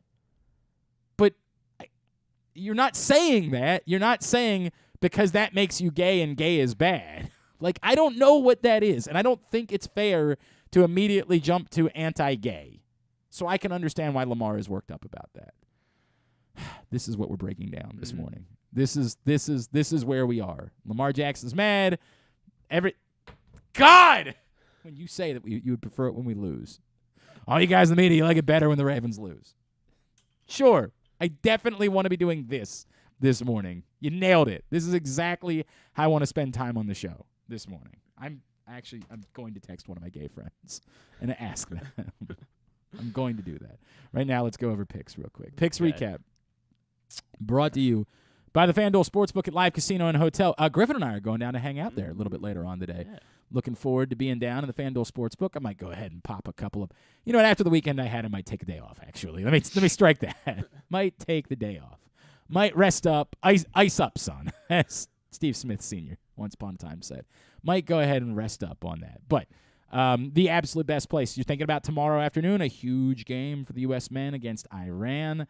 Where are you going to watch it? There is going to be no better atmosphere than the FanDuel Sportsbook at Live Casino and Hotel Maryland. Reserve your spot right now by emailing events@sportssocialmd.com. It was trending towards being a really good week for your boy. And then everything came off the rails on Sunday. I was flying through Thursday and Saturday. And then womp womp. Shame the NFL week didn't end on Thursday. Shame that's the case. Such is life. College games we picked. Rutgers, Maryland. Obviously, Maryland comfortably covers there, shutting out Rutgers 37-0, so only Kyle and Paul Valley miss that one. As far as Maryland's bowl game destinations, a lot of talk about Charlotte, some talk about Phoenix. I guess there's still a scenario where they could end up somehow in Detroit. Like, there's so little drama going. This is maybe the worst championship weekend in the history of college football. One, it's like in the Big Ten, this is why they're getting rid of divisions. Because in a normal world, they'd just be able to play Ohio State, Michigan again. When divisions go away, and I don't remember what year they officially go away, but when divisions go away, they'll just run Ohio State, Michigan back next week for the championship. And it's the game of the year. Again, you get back-to-back weeks of the game of the year. Now, why it would be any different, why Ohio State would be any better against the run next week, I don't know. I would think that it would basically be the exact same thing. But this is a lame championship weekend. There is just very little excitement to this whatsoever. It appears at this point as that no matter win or lose, Georgia, Michigan definitely in. It might even be the win or lose TCU is in at this point. I guess if they lose and USC wins, obviously USC is in with a win. If TCU loses and USC wins, then you have to have a conversation about one-loss TCU versus two-loss Alabama. And given the way that the committee feels about the SEC, it's going to be Alabama. Probably going to be Alabama. But do you put two-loss Alabama in over three-loss LSU if they win the SEC championship? I don't know. I mean, I don't know. I guess you're assuming that Georgia's going to beat LSU, so you're not going to have to worry about that conversation. And Alabama probably defaults to that spot. So it is an exciting championship. No, it's not really. And is there an argument for a one-loss Ohio State versus a two-loss Alabama? I think there is. I think there is. So I don't know. The truth is, if those four teams win, those are the four teams that are in. It's as simple as that. Anyway. They'll get rid of divisions in 2024 when UCLA and USC. 2024 is when divisions go away. And then they would just be able to run back Ohio State, Michigan in the championship game because those are the two top teams. This division thing has hurt the Big Ten. USC. I don't know. That's a good point. If USC has, at that point, if they're in, you're not wrong. You're not wrong. Moral of the story being that Maryland would, of course, be rooting for Ohio State to also get into the playoff somehow because then it bumps everybody in the Big Ten up another notch on the bowl selection process. Then I guess at that point, I don't know, Purdue goes to the Rose Bowl. I don't even know. I guess maybe Penn State goes to the Rose Bowl at that point. And then everybody gets benefits from that. You get a better bowl game in the process. There's a doomsday scenario where they end up in Detroit. That would be obviously a disaster. But Charlotte and Phoenix would be very good locations for Maryland to go play a bowl game as they finish the regular season 7-5. I guess the 7 wins also tacked on another year to Mike Loxley's contract. He earned another year with that. USC does indeed handle business against Notre Dame. Caleb Williams all but clinching the Heisman Trophy in the process. They win 38-27. Only Andrew Stetka was on Notre Dame, although he would get it back. Yeah. And then, Michigan overwhelms Ohio State, just runs the ball right down their throats in the second half, just kicks their ass on the ground. Myself, Paul Valley, and Ken Zales were all on Ohio State. On Thanksgiving, Griffin was a lone wolf on Buffalo. You're welcome for not letting that be. I had a terrible week. I don't remember what was your pick for our I had the under in Denver and Carolina. So you ended up flying colors. You're welcome for not letting you pick this one, which was going to be your one. And I felt real good about Buffalo. I went 0 for 2. You actually got yours this week. Go figure. Griffin was like, dude, I really want to pick Buffalo. Yeah, sure. Thank you. Appreciate it. They win by 3. They did win thanks to late heroics from Stephon Diggs, but they do not cover the 10. Everybody but Griffin gets that point. The Giants, brilliant backdoor cover. Oh, that is I turned the game off. Statement cover drive. I turned the game off. I was like, well. I had a funny feeling. That is a statement cover drive from the Giants on Thanksgiving. As Griffin and I get that point, they lose by 8. The line was 9.5. Just chef's kiss. Chef's kiss. And then a really good game on Thanksgiving night between Minnesota and New England. Minnesota wins 33-26. Everybody got that one except for Griffin and John Proctor. Nobody was on Cleveland, who not only covers but wins outright in overtime. Nick Chubb running it in 23-17. The Buccaneers are a disaster but are also still the favorites to win the NFC South. That division stinks. Carolina, not dead. Not dead for a playoff berth. You got Sam Darnold. They're rolling now. God, go figure. Cincinnati, a disappointment. Tennessee was a disappointment. This is the first time that the Mike Vrabel has lost and failed to cover on 10 days of rest in his coaching career. Oh, that was your pick, right? That was my pick, yep. Yeah. Cincinnati wins 20-16. John Proctor, Kyle Ottenheimer, the only ones on the Bengals. And then Andrew Stetka, a lone wolf on the Jaguars. Feel good about that? Feel good? Huh? Do you feel good about it, Stetka? You still stink. They do. They went outright against the Ravens. I lost some ground. Bad week. Yeah, not a good week for Griffin. As everybody, this wasn't a disastrous week for anyone. Paul Valley went 3-6, which was a bummer for him because he and I had been tied atop the table. Now he's a couple of games back. So I went 5-4. Myself, Stetka, Ottenheimer, and Proctor all go 5-4. Griffin and KZ go 4-5. Paul goes 3-6. So Paul gives a couple of games back. KZ is plummeting. Yeah, man. KZ's in trouble. He's only a game clear of you for Vice Worm at this point. I'm the only one over 500. I'm 56-55 for the year. 2 games back, you find Paul Valley. 3 games back, John Proctor. Then KZ and Kyle Ottenheimer, 4 games back. Griffin remains Vice Worm at 51-60. He's 5 games back. He's still comfortably clear of Andrew Stetka, but, there is still time, right? There's still a lot of time left. You can't be given 1 or 2 games back every week, or else all of a sudden we're going to get to a point where this becomes interesting at the end of the year. Stetka sub 500 significantly, even after an over 500 week. He's 43-68, 13 games back, 8 games free of Griffin. As at the top of the table, we're playing for a little bit of cash. At the bottom of the table, trying to avoid being the worm, the one who's got to come in here, eat a worm burger, do the Scotty Too Hottie worm, and then get a Rikishi-style stink face. So that's what's at stake in our picks. Picks recap brought to you by Glory Days Grill. Of course, the Comfort Classic menu available right now at your neighborhood Glory Days Grill with the twisted ribs and wings combo, the citrus salmon, the mac and cheese bites, the winter spinach salad, the bourbon butter cake. Oh my God, it's so good. Might be the best thing we ever do on this show. Pair it with a blood orange bourbon cider or a devil's backbone cranberry smash. GloryDaysGrill.com is the website for you to get your order in. Now, slaps. And not as in, dude, this slaps. As in, yeah, you kind of need a slap after your performance. Slaps are brought to you by the Tyus Bowser Show, who's not going to get a slap. He made a huge play, maybe the biggest play of the game. So come out and join him and a special guest tomorrow night, Mother's Peninsula Grill in Arnold. That's where we will be. Side of town that isn't frequented by these types of events. So get down and join us at Mother's Peninsula Grill tomorrow night for the Tyus Bowser Show. It's brought to you by Great 8's Memorabilia and our friends, the all-new Ginsu Kamado Grill. It's a partnership with PressBox and Great 8's Memorabilia. Find out more at PressBoxOnline.com/Bowser. You know the drill. 5 Ravens, 2 have to be offensive players, 2 have to be defensive players, 5th can be whatever you like. Special teams player, coach, or another offensive or defensive player. A lot of you guys are being cheaty today. Cheatish. Are they? Yeah, there's a lot of cheatish. A lot of trying to put both. For example, all right, I'll get into it, then we'll talk about it. My number 5 this week is DeMarcus Robinson. Lamar Jackson avoids my wrath because Lamar did just enough to overcome for some of his faux pas. And, for example, like the one that we're all criticizing Lamar Jackson for on the deep ball is as much on DeMarcus Robinson, who stopped running. Like, it's as much, if not more, on DeMarcus Robinson. And then, of course, obviously, the drop in the end zone as well. I get it. Like, it's DeMarcus Robinson that I'm criticizing, but we thought he was becoming a thing the last couple of weeks, and it was not a good day for DeMarcus Robinson yesterday.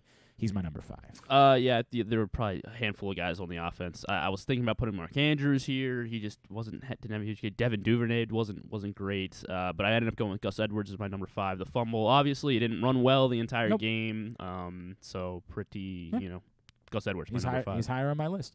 My number 4 is Devin Duvernay, but that's like you guys are kind of trying to cheat by making Devin Duvernay your other offensive player when your gripes with Devin Duvernay are what he did in special teams. And that's the part. Like, again, Greg Roman misses my list because the truth is Devin Duvernay had to fill the hole of the 5th person, the wild card on this list, because my gripes with him are on special teams. It's insane. He's running around left to right instead of returning a kick. I mean, what the hell was that?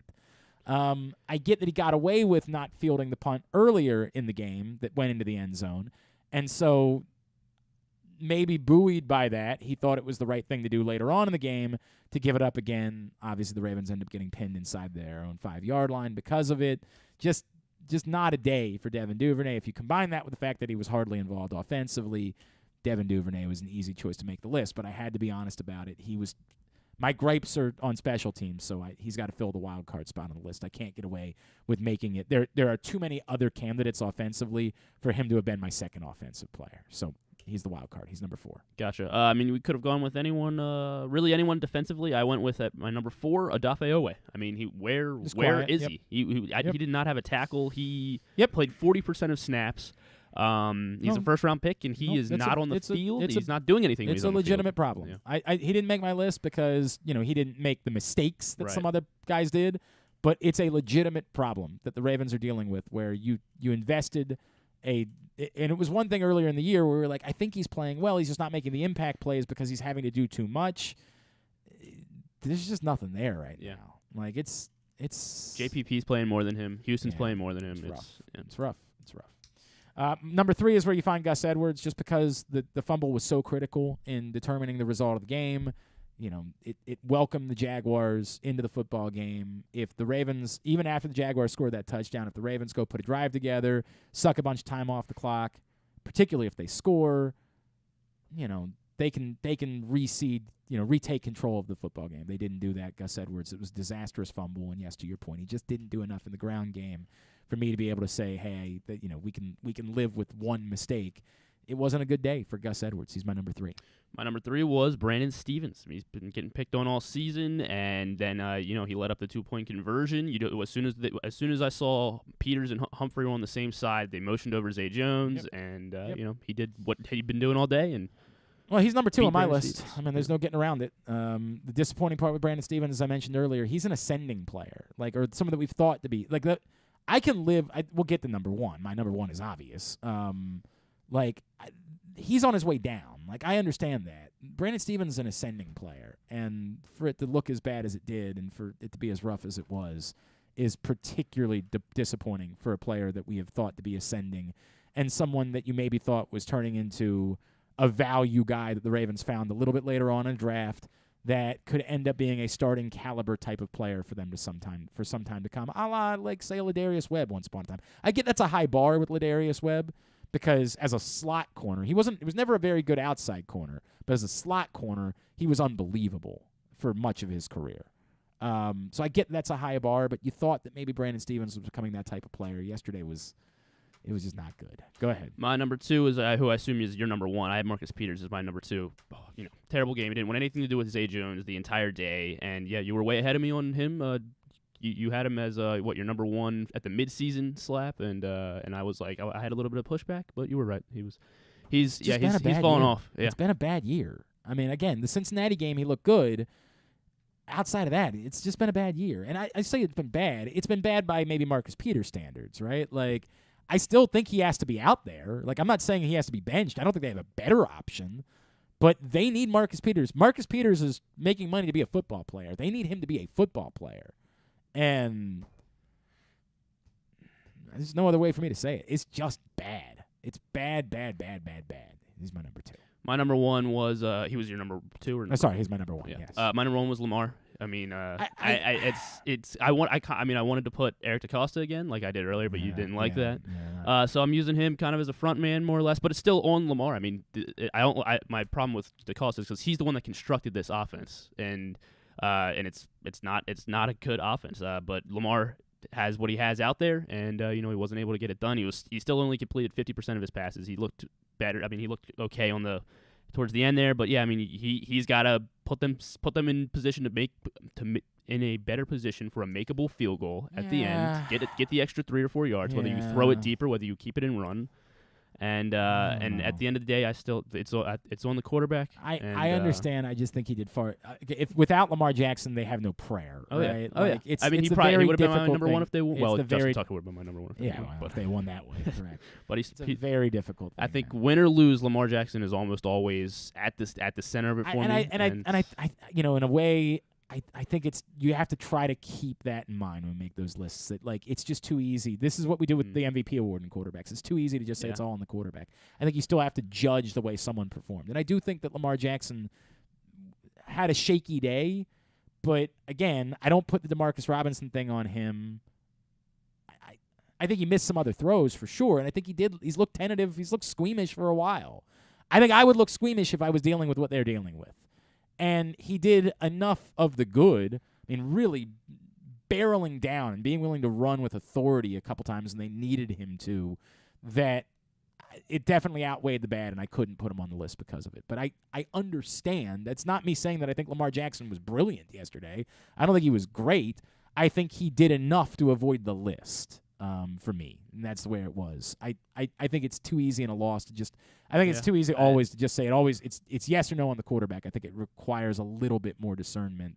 But I understand. I'm telling you, like this is not me like with the Patrick Queen nonsense that you're doing. Patrick Queen could have been on this list. No, he couldn't have. Patrick Queen terrible in coverage. Jesus Christ. He missed a tackle down the stretch. Really bad. This is really bad. All right, Lawrence, 5 Lamar, 4 Duvernay, 3 Roman. See, that's cheating. 2 Chuck Clark, 1 Marcus Peters. Tony Thornton, my guy from BAL, 5 Duvernay, 4 Brandon Stevens, 3 Edwards, 2 Jackson, 1 Peters. Sean is trying to, again, this is cheating, trying to make it a tie. Duvernay and Andrews at 5, 4 Stevens, 3 Edwards, 2. Just for the last 2 minutes, she wants to put Michael McDonald on the list, and 1 Marcus Peters. Dylan, 5 Edwards, 4 Jackson, 3 Stevens, 2 Andrews, 1 Peters. KZ, particularly critical of Mark Andrews, has him number 1 on the list for the day. I think that is, I mean, I get it. I understand that like there is criticism for Mark Andrews yesterday, but I don't know about number 1. And again, he's also cheating because he wants to be all of the coaching staff at number 5. That is cheating. Continue to get me your lists at Glenn Clark Radio. We are running late. We're going to have to call Jeremy because he just told me he's got an appointment at noon, so he can't run late today. And I don't know where we're going to make up all of these commercial breaks that we haven't taken yet. That will be a problem. I screwed up, and I'm sorry. I've got a plan. Maybe. We'll see. Today's show. Also brought to you. Get me your slaps of the helmet. We'll share them out throughout the day at Glenn Clark Radio. A little bit later on today, Stan the Fan Charles, Ross Grimsley. They've got a tremendous guest joining them. You've perhaps heard of him. Jim Palmer. Tonight at 7 o'clock. Jim Palmer joins Stan and Ross. Facebook.com/PressBoxSports to watch it live. If you miss it live, tomorrow, same location, as well as YouTube.com/PressBoxOnline or PressBoxOnline.com/video. Stan, Ross, and Jim Palmer talking baseball tonight on Facebook Live. Almost as good. Frankly, in a lot of ways, to me, better than Jim Palmer. He is Jeremy Conn from 105.7 The Fan, and he's with us now here on GCR. What's going on, buddy? How are you? Are pants required to listen to that show or no? What's that? Are pants required to listen to that show? I would say it's the exact opposite of that. I would say that like it's demanded that you don't wear pants to sit around and when listen. You get Stan the Fan with cakes and scuzz, I mean, you can't beat that. There is nothing better than that. If I were Jim Palmer, frankly, I don't know why he ever does wear pants. If I'm being completely honest with you, Hey, Jim, those legs are good looking, man. They look pretty cool to me. I like them. There was a girl that I dated, and she told me a great story about, I guess, her mom. Their company hired Jim Palmer to do an advertisement of some sort. I don't know if it was a print ad or a commercial, whatever it was. And he was changing, not in a bathroom, but they kind of had like a side office or something and said, hey, you can change in that room. And I guess somebody accidentally walked in on him and they were mortified. They were like, oh my God, Jim, I'm so sorry. And his response was, literally everyone on the planet has seen me in my underwear. We're fine. That's great. And I said, that's a 10.5. God, I love that, man. There is no one better than Jim Palmer. All right. No question. How do you handle this, man? Like, we got to do on the post-game show. I deal with it on Twitter. You guys do it for 4 hours on a Monday morning. The Ravens lost by 1 point on the road, and the other team tried. And I'm not trying to say that there aren't problems. I'm not trying to tell you that there aren't issues. The Ravens are definitely going to go out and turn around and win every game. But like the totality, the overwhelming nature, the people that want to be body language experts, the guys that are like, well, this is proof that John Harbaugh's got to go, and like the overwhelming part of it. How do you deal with all of that? I mean, you guys get a knee-jerk reaction right off the bat. Like, even when you sit in it a couple of days, it still doesn't feel good, and we'll be doing it all week leading into the Denver game. And then you have, all these people out here that look like they've never smelt the football field, and anyway, the tweet from Lamar. What? What are they? Hang on a second. I don't know if I forgot to. Is that anti-gay? I have to get to the bottom of this. No. I don't think it is either, but I understand the idea. Is there's a hang on a second. I'm texting one of my gay friends right now to try to get to the bottom of this. Oh, my phone just went off. Hang on. well timed. Yeah. All right. Well timed. I will report back when I get a response. I don't think it is, because you can literally say it to anyone. I've said it to plenty of straight people, not as a homophobic slur. It's out of context for Lamar. I think we're blowing this way out of proportion. I don't know if you've seen it, because he chirped back at Jamison Hensley. I know. I was doing all the research on it. I'm like, why is he so mad at Jamison? And then I read the story, and that using the term anti-gay is not something I would have used. I don't think that Jamison did anything to purposely try to harm Lamar, but I understand Lamar that like on ESPN.com reading that you did something that was anti-gay, that's bad. Like that can have some serious impact on you. So I can understand, like, it was a dumb tweet to send. I'm not worked up about it like you are. Like, it was dumb, but it was dumb, and I get it. He's frustrated. He's pissed off. And you know what? The guy who tweeted I'm not worked up. I'm actually defending him more than anything, because, like I said, he had a knee-jerk reaction that was out of character and wrote something he shouldn't have. It's what we always say about Twitter. If you're going to write something, maybe you should take the night. Maybe you should take 20 minutes. Think about it before you hit send, because once it's out there, it's out there. But, I mean, I think we're blowing this way out of proportion. But I think there are more concerning things with what we've seen on the field and the inconsistencies. And it's weird, because it comes down to a 2-point conversion that they go for. And, you see Brandon Stevenson get beat on a speed out, which was just a basic route. One-on-one, bang, you're done. That's a 2-point conversion. And it's so funny and ironic that Harbaugh gets beat on something that he's been doing so much, and they haven't been getting and being killed for it. And now another team's aggressive and does it. Now they're being praised all across the country. So it is funny to look at the irony in the circumstances. But this is a really good team, and they have a chance to make a long run. But I'm telling you, if they play like this against good teams in the playoffs, I just don't see them winning. And that statistic that came out about teams that have double-digit leads in the fourth quarter, and they're all 11-0, taking those leads in the 11-0, the history or whatever, going all the way back to, like, I don't know, I think days when the ball wasn't even oblong. But that being said, like, all those teams were 11-0, and then you have the Ravens who are 7-4 that have now blown 4 two-score leads, which sucks. I mean, it's unacceptable. Like, there's no way of getting around it, and that's the part to me that's most interesting. I get it. Like, you and I have talked about this ad nauseum. I'm not even a big Greg Roman fan in any way, but it's almost tiring to me because, like, did you guys watch what happened in the fourth quarter? They got eaten alive by JaMychal Hasty and Zay Jones. Meanwhile, the offense was actually scoring touchdowns. I still have problems with what happened in the red zone earlier in the game. I still have problems with the fact that this team has to run the ball and play defense. That's their only path to win. And yesterday, frankly, they didn't run the ball. Their running backs averaged 3 yards per carry.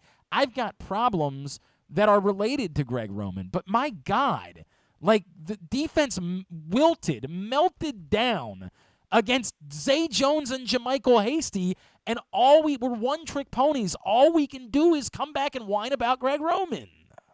Yeah, and again, I think there's a lion's share of the blame. I still wonder about plays being called in and how come the play clock's always winding down.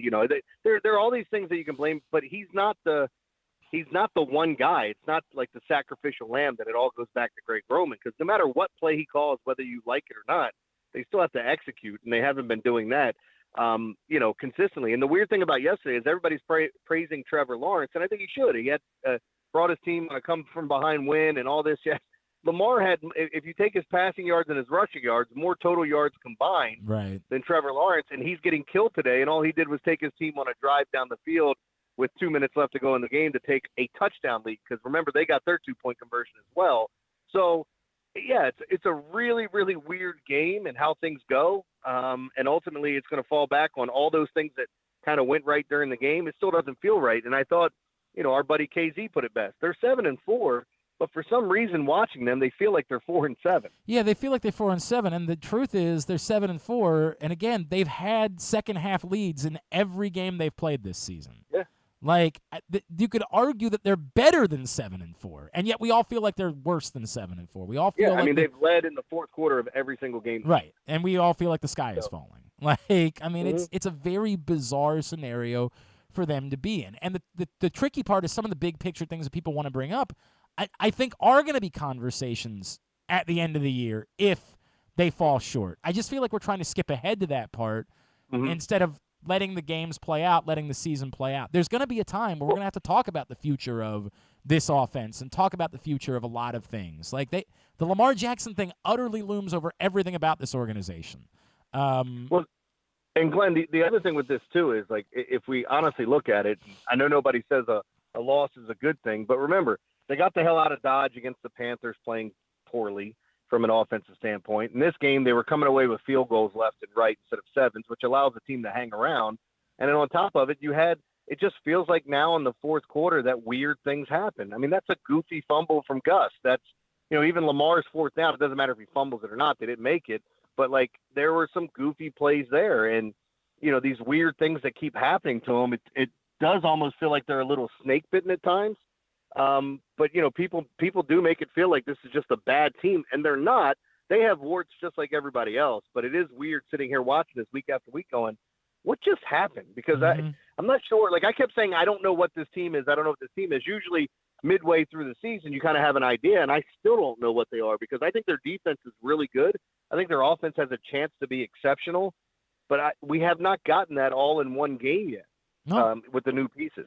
I don't know if I believe the offense has a chance to be exceptional, Jeremy. That's the only. I really do feel like their path to success has to be running the ball and playing defense. I think the world of Lamar Jackson, and everybody can tell me, hey, they should be using Devin Duvernay in different ways. I just don't see it with this group of pass catchers.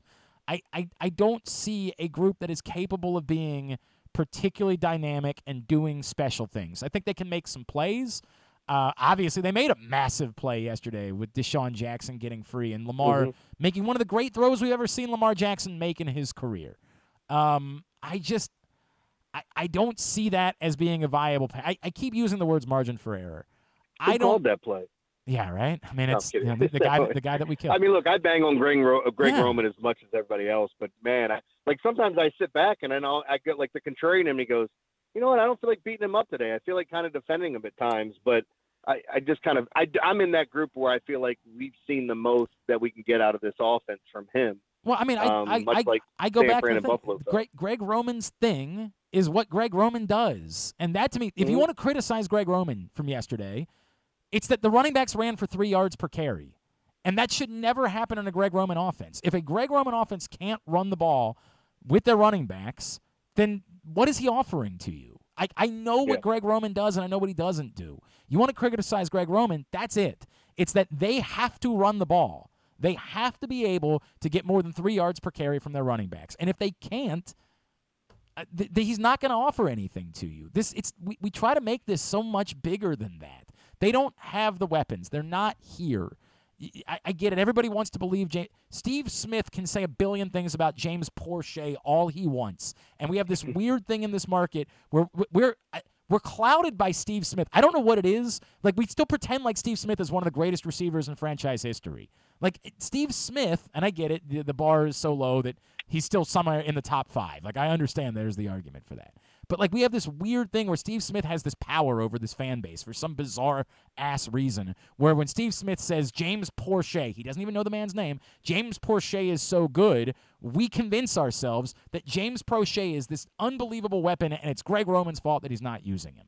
I refuse to believe that's the case. I refuse to believe that an entire coaching staff watches that dude in practice every day and says to themselves, man, we all know he's really good, but Greg doesn't want to use him, so we're just going to sit back and say, all right, we'll default to Greg. I refuse to believe that they know a dude is so special and they just let Greg Roman decide that he's not going to be involved. I don't think they have the weapons. I don't believe they're here. I think they have to run the ball and play defense if they're going to succeed. And yesterday, they didn't do either one of those things.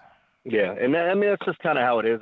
I agree with you on the Steve Smith stuff. Like, when he was here, he was good. Yes. He wasn't – I wouldn't say he was great, but, I mean, he's still that borderline Hall of Famer. I think when you talk about a guy like Steve Smith, it's where a lot of people kind of, like, resonate with him. He's this undersized, tough guy that kind of gives it all to you, and I think people really appreciate that. And he's not afraid to sit here and run his trap to whoever there. I remember holding a door for Steve Smith down at the Super Bowl in New Orleans, and he wasn't he wasn't even on the Ravens at that point in time, and he mean mugged me as I held the door for him. Dude, I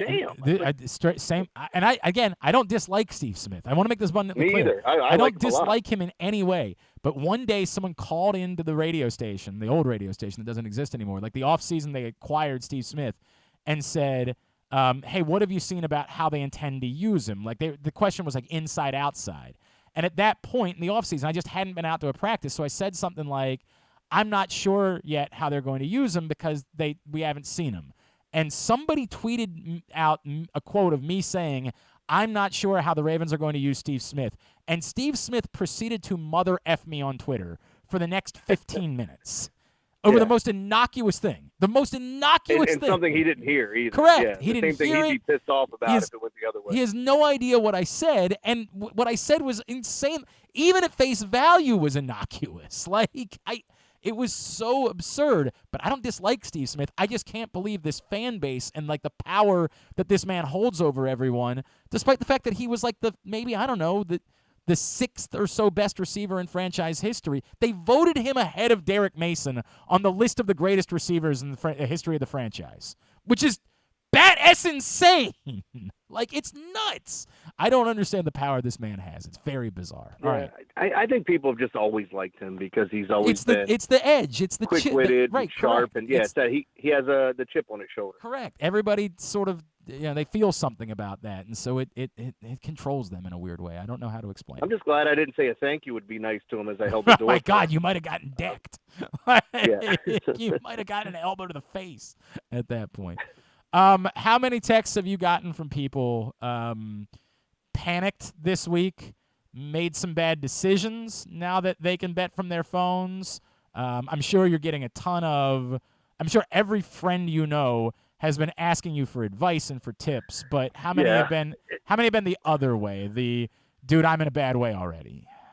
I've had a couple of those. I've had a few of, hey, can you walk me through this? I got to say, like, are you, and I'm not trying to crap on any of them because it's all great that they're here. Like, obviously, you're going to have apps that you're more favorable to that you would rather use and navigate through that are easier to do things. Some are giving away bigger and better prizes. That's why I told everybody, even though I'm a FanDuel rep, and I do think FanDuel has the best app, and I'm not saying that because I'm just pushing them. I mean, I'd tell you otherwise if I thought something else. But some of the other guys are actually offering more back when it comes down to when you start looking at DraftKings and BetMGM and PointsBet. I mean, there's just so many out there that are going to give you freebies. So I've had people asking me how to navigate it, how they should bet it, how to figure out that. It's been a little bit of everything. I'm like, I haven't even been on some of the ones that like people are asking me about. I'm trying to do my research so I can help people when the time comes. But I just think FanDuel has always been the easiest of all these to navigate. I mean, I shouldn't be doing this because I'm not. I actually took some winnings out of one of the other apps and moved it back over to FanDuel because I just like using that app better. It's just a better. Well, there was one particular one that made a nice offer, and it was so frustrating that I turned around to them and I mean, I'm not even kidding. I actually went back to PayPal and created. I said, I need you to tell them that it was fraudulent because they wouldn't let me take the money. There was one particular app, and I'm not going to say who it was. One particular app that was so disastrous and bad. Like I deposited money, and then they decided that I was in New Jersey and not in Maryland. And then I said, I need that money back. I'm not going to be in New Jersey. You're not letting me bet with that. And they said, sorry. And I couldn't get in touch with a human being. So I finally had to go to PayPal and just say, dude, I got to say this was fraud because it was fraud. And I just said, I'll never use it. Well, I mean, you want to get your money back too. But the fact remains is like for everybody out there, even if you're not, like, you should sign up and get all the freebies that they offer. You should convince your significant other to sign up for those freebies because all they are free bets. Like, you just place them, and then if you win, you can then take that money out. Like, I think it was DraftKings that gives you, depending on who you are, like, and I know, like, I'm like a diamond tier, which is one below Onyx. Onyx is the top of what you can be with DraftKings, but like they're willing to give you, I think it's like 6 or 8 $50 bets or something like that. You just find new stuff in there. Oh, here's a free $20 bet. Here's a free same game parlay bet. Like, and that stuff's really cool and it keeps people into it. I've already had one person text me saying they hit big their first week on all their free bets. So they won like $1,200. I had somebody text me saying that they used my picks yesterday and they're up like, I mean, it's a small amount. They're up by like $350, and so that's going to give his daughter a great Christmas because he's not a gambler and he's taking the money out right away. There are plenty of options for people to do that, but it is fun. Yeah, your pal probably should have done that after Thanksgiving. Your pal woke up on Friday morning feeling really good about himself, and then the next 3 days not quite as great. Not quite as great. Such is life. That's such as betting. I will maybe just ease up a little bit. I think I said I'm going to take the day off, and then we'll revisit tomorrow and see where we want to head this week. It was a brutal day. I don't know if you saw, like, there was a stat going around yesterday that the 3 most bet overs, the 3 most bet unders, the 3 heaviest bet favorites by all lost by money, and the 3 heaviest bet favorites by total bets. Of all of those 12. Only one was a winner. Only one. One for 12. And it's part of the reason why I say, like, find out where the money's going. Yep. You follow the money and, fading the public. I know some people are like, oh, fade the public. What about this game? This game won. Over the course of time, because it is a marathon and not a sprint, and I hate saying that, but it's a fact. Over the course of time, it will pay out in the long run. Don't know who to bet, and you feel like betting the game, fade the public. That's it. It is something. I talk about that constantly. I like to look at the data. I was big on Mike Vrabel as coach, was 9-0 against the spread and straight up anytime he had 10 days of rest before a game. I was enamored by that number. I said, my God, how do you not bet that? You have to bet it. Makes sense. There was a reason why the Bengals. And then you get no Jamar Chase and no Joe Mixon in the game, too, as an added bonus. Yep, but the Bengals, there was a reason the Bengals were road favorites in Nashville. There was a reason. Such is life. Such is life. I got enamored by data, And to Jeremy's credit, I've talked about this a lot. Jeremy always says, follow the money. Follow the money. That's how you make your bets. Such is life. All right. How was your Thanksgiving? Everything good? Yeah, things were good. Got a lot. We even had a little separate Thanksgiving on Sunday yesterday. Nice. Where, because we didn't take home, like there was a big family, so we didn't take home plates. So we made our own. So now we've got leftovers for today. Do you have a point at which you're sick of it? Do you have a point by like Tuesday where you're like, yeah, I'm done? Like I'm telling you, last night I went back to the cranberry orange relish tub that my mother left with me, and I was just spooning it out. Like I'm not even putting on a leftover turkey. I'm just taking a spoon, going into the tub, and drizzling it down my throat. I don't think I'm going to get sick of it anytime soon. By the way, there is a chance for you to get some extra spooning if I ever got invited over for a spoonful of that cranberry orange. Stop. Yeah. You act like we didn't. Like, this is the problem, though. Jeremy always wants to be the big spoon. He always says, I've got to be the big spoon. And I'm like, every now and then it's nice for me to be able to be on the other side of things. Oh, I know when it's time to be the little spoon. Do you have a day? Like, is there a day where you say, I'm done? Like, no more? Not really. I mean, because I like all the stuff with it. I mean, there are certain things that are, like, I'm not going to sit here and I doubt I'd have the jellied cranberry every single day. But I got to be honest, like, I don't get tired of this stuff. Like, when I don't know what I want to eat, I go to Wawa and get a turkey bowl. So I never get tired of this stuff. I get it. I completely get it. All right. At Jeremy Conn 1057 on Twitter is how you follow him. Big Bad Morning Show this week. Anything we should be plugging? No, it'll be all of us. I think we're all in. We'll find out later in the week if anything happens, but it should be a fun week talking about a terrible loss. Yeah, really brutal. Fun week. Picks every day, of course, at PressBoxOnline.com if you're getting your bets in. Appreciate you, pal. Love you. Talk to you next Monday. All right, I'll see you guys. Jeremy Conn, 1057 The Fan, the Big Bad Morning Show. As you are making your decisions, again, about doing your online betting, just check PressBoxOnline.com/offers. Find out if there's an offer that you haven't signed up for yet that's sitting there waiting for you. To Jeremy's point, take it. Take those offers. Why wouldn't you? Why wouldn't you take those offers? Again, I would encourage you, if you don't want to bet, and you see, I said this to my wife. My wife is not going to be a sports bettor. But when they were offering the plus 100 odds on will a point be scored, $50 max bet on will a point be scored, it's free money. There was like $200 worth of those types of bets just last week. Just make them and then take your money out if that's what you want to do. I get that there are people that are averse to betting. I understand that. Like that they either because they're worried about it getting addicted or whatever it is. But when those offers are there, just take them. And then if you don't want to keep betting, be done with it. Just be done with it, and you came out a couple $100 on top. I don't know how many more of them we'll get here. Like, that's always a thing for, the first week to try to get people involved. I don't know how many more of those there will be, but I would check. And, again, check for all the great offers that are available at PressBox, including FanDuel, at PressBoxOnline.com/offers. So here's what we're going to do. We're going to come back in. We're going to get a tidbit only, coming up next. It's Glenn Clark Radio. Experience the best in Kamado Grilling, a complete outdoor cooking appliance. The Ginsu Kamado Grill allows anyone to sear, grill, bake, and smoke all types of food. Designed for efficiency and function, the Ginsu Kamado Grill upholds the enduring legacy of the iconic Ginsu brand. The Ginsu Kamado Grill is perfect to cook all year round, is great for parties, and ideal for tailgating with your friends. Reserve your Ginsu Kamado Grill today at ginsugrills.com and get $100 off on your pre-order when you use the promo code TAILGATE. That's ginsugrills.com. Reserve yours today.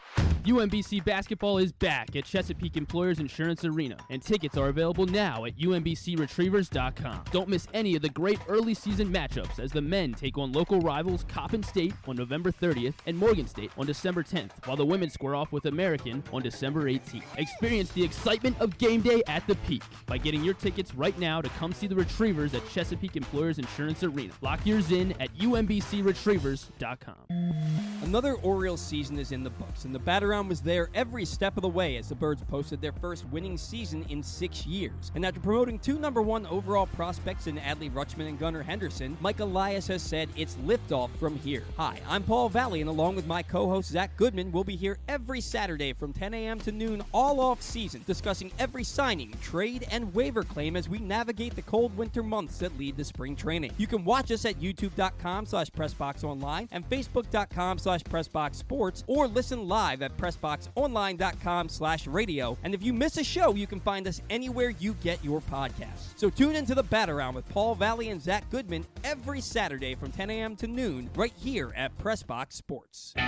Stan the Fan here, welcoming back one of my favorite sponsors, the Costas Inn. And everybody around Baltimore knows the Costas Inn is a great place to go and grab crabs, steaks, salads, soups, whatever's on your mind to eat in person. But did you know that the Costas Inn has upped their game? They are now one of the premier takeout places in Baltimore. Give them a call now to order your food, 410-477-1975. That's the Costas Inn, over 4100 North Point Boulevard. The Baltimore County Police Department is hiring. Entry-level officers start at close to $59,000 a year with a $10,000 bonus. Some restrictions apply. Plus a great retirement plan, medical, dental, and vision insurance, advancement to specialized units, tuition reimbursement, 15 sick days earned per calendar year, and even further incentives for military members and veterans. If you have a passion for service and want a career for life, visit joinbaltimorecountypd.com or call 410-887-5542. You must be a United States citizen, possess a valid driver's license, and have a high school diploma or GED equivalent. The Baltimore County Police Department is an equal opportunity employer. If you can't listen or watch live, you can subscribe to the show via Spotify, Amazon, or Apple Podcasts. Leave a 5-star review while you're there. Or, if lying isn't your thing, we'll take a 3.5-star review too. All right, back in here on GCR as we continue on a Monday edition of the program. I've screwed up and done things out of order today. It's my fault. Tidbit is brought to you by this print issue of PressBox, which is available right now at your neighborhood Royal Farms. On the cover, Kevin Willard. Pretty good start for Kevin Willard as the head coach of the University of Maryland. They get Louisville tomorrow night on the road. Obviously, it's not been a good start for Louisville, but that's still trickier than I'm not any road game, true road game. Maryland hasn't played a true road game yet. So just be a little bit wary of just assuming that that's a done deal. True road games in college basketball.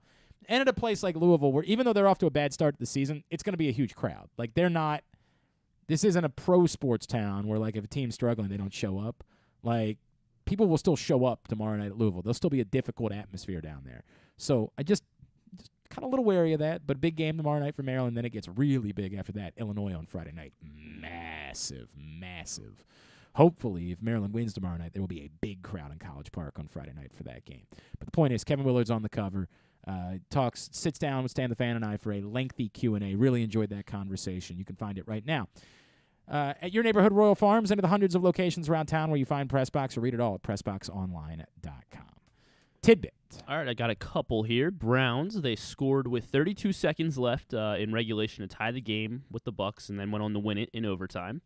And it is the first game of Tom Brady's career where his team had a 7+ point lead in the final minute of the fourth quarter and then ended up losing the game. First time that's ever happened in Tom Brady's career. Wow, how about that? Yes. The Jaguars did basically the opposite of that, correct? They didn't. It wasn't the story that they had never. Yes, yeah, they were 0-180 or 90 or something. They trailed by 7 in the final minute of the game. Yep, they never won a game where they. Cool. It was also the first week where multiple teams won on a 2-point conversion in the final 2 minutes of regulation. Since Chargers also. The Chargers did it. Which it had only ever been done twice in the final 15 seconds before. And it happened. Only two teams had ever won on in the final 15 seconds. It's a little surprising. It is a little surprising. Since 1994 when the play was. I mean, I get it. Like the idea of going for two, like in that situation. Literally, when they got the ball back, I remember Rita and I were in studio, and she was, because with the game starting late yesterday, we were already slated to go on much later, and Rita's like, I'm hungry. They better not go to overtime. And I just looked at him like, there's no chance. There's no chance this game's going to overtime. If Jacksonville scores, they're going for two. And because I remember on the broadcast, I guess at first, because there was the replay at first, they sent the extra point, and I was like, "That's insane! Like, what in the world are they doing?" And so I was not. You're 3-7. Yeah. In what world are you going to overtime? And it's Doug Peterson. 100%. 4 teams in NFL history have led by more than one possession in each of their first 11 games. 4 teams in the history of the NFL. The 1942 Bears, their record 11-0. The 2009 Saints, 11-0. Yeah. The 2011 Packers, 11-0. Yep. The 2022 Ravens, 7-4. 7-4. All right, and finally, Patrick Mahomes, he recorded his 38th career game with 300 passing yards, which is the most by a quarterback in his first 7 seasons ever. 38 career games with 300 passing yards. And in his first 7 seasons, most ever. And he's also in his 6th season and didn't play as a rookie. So I hear he's good. Yes. I hear he's okay. Although oddly, they didn't score touchdowns in the red zone yesterday. Like it's this weird part where like nobody's talking, like the way we're talking about it in Baltimore, nobody's talking about it in Kansas City because they won the game, right? But they didn't score touchdowns in the red zone either yesterday. Very weird bit. So my question is, can you round out the top? I guess it'd be the top 11.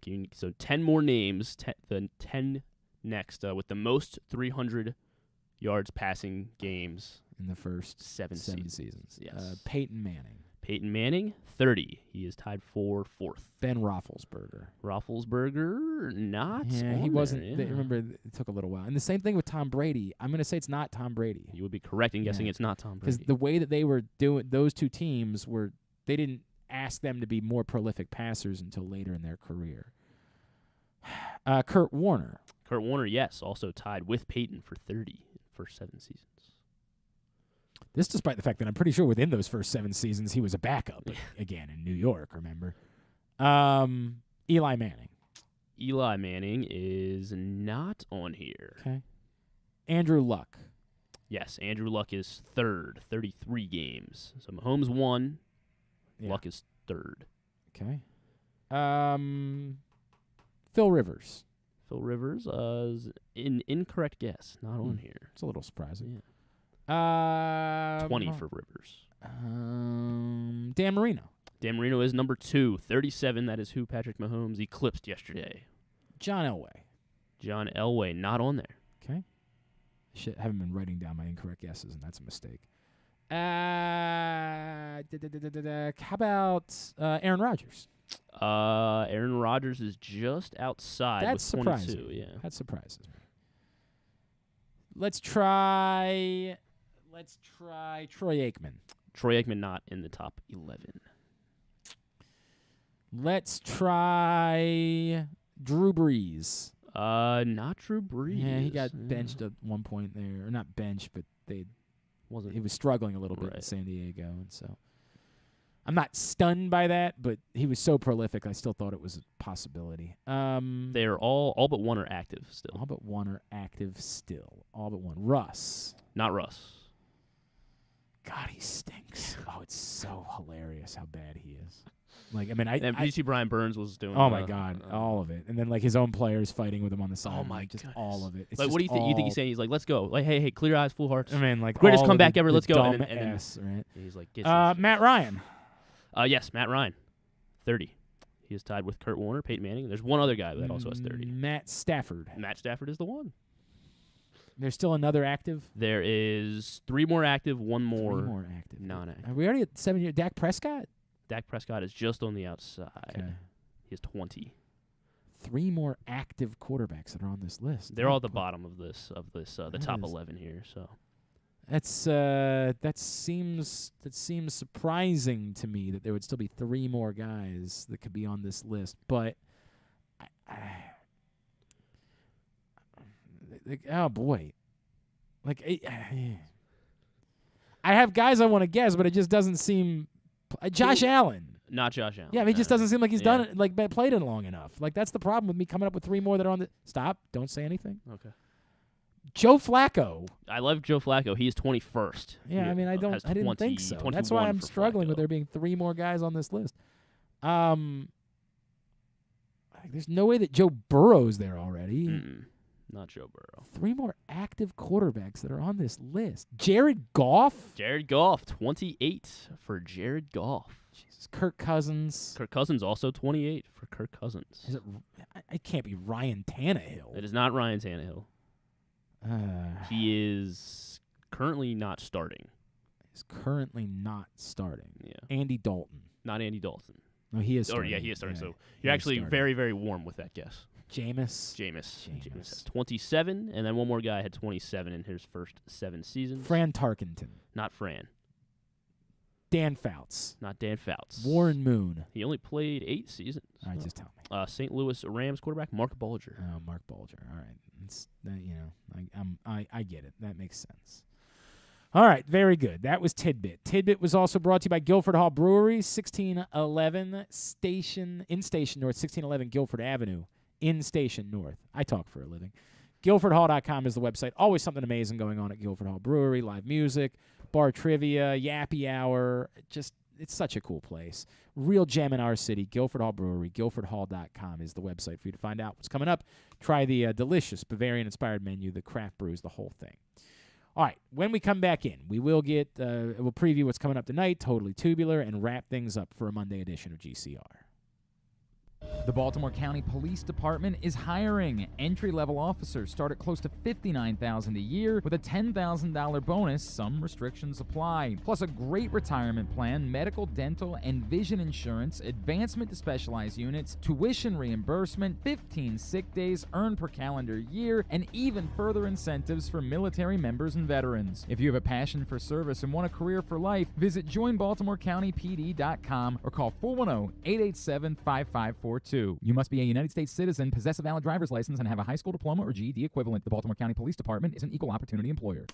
Come experience Maryland's #1 sportsbook this NFL season at the FanDuel Sportsbook at Live Casino and Hotel, the ultimate place for any sports enthusiast. Take advantage of our 24/7 kiosks, massive video screens, and watch all the action from the best seat in the house. With more money paid out than anyone around, make every moment more at the new FanDuel Sportsbook at Live Casino and Hotel in Hanover, Maryland. Please play responsibly. Gambling problem? Please call 1-800-GAMBLER or visit mdgamblinghelp.org.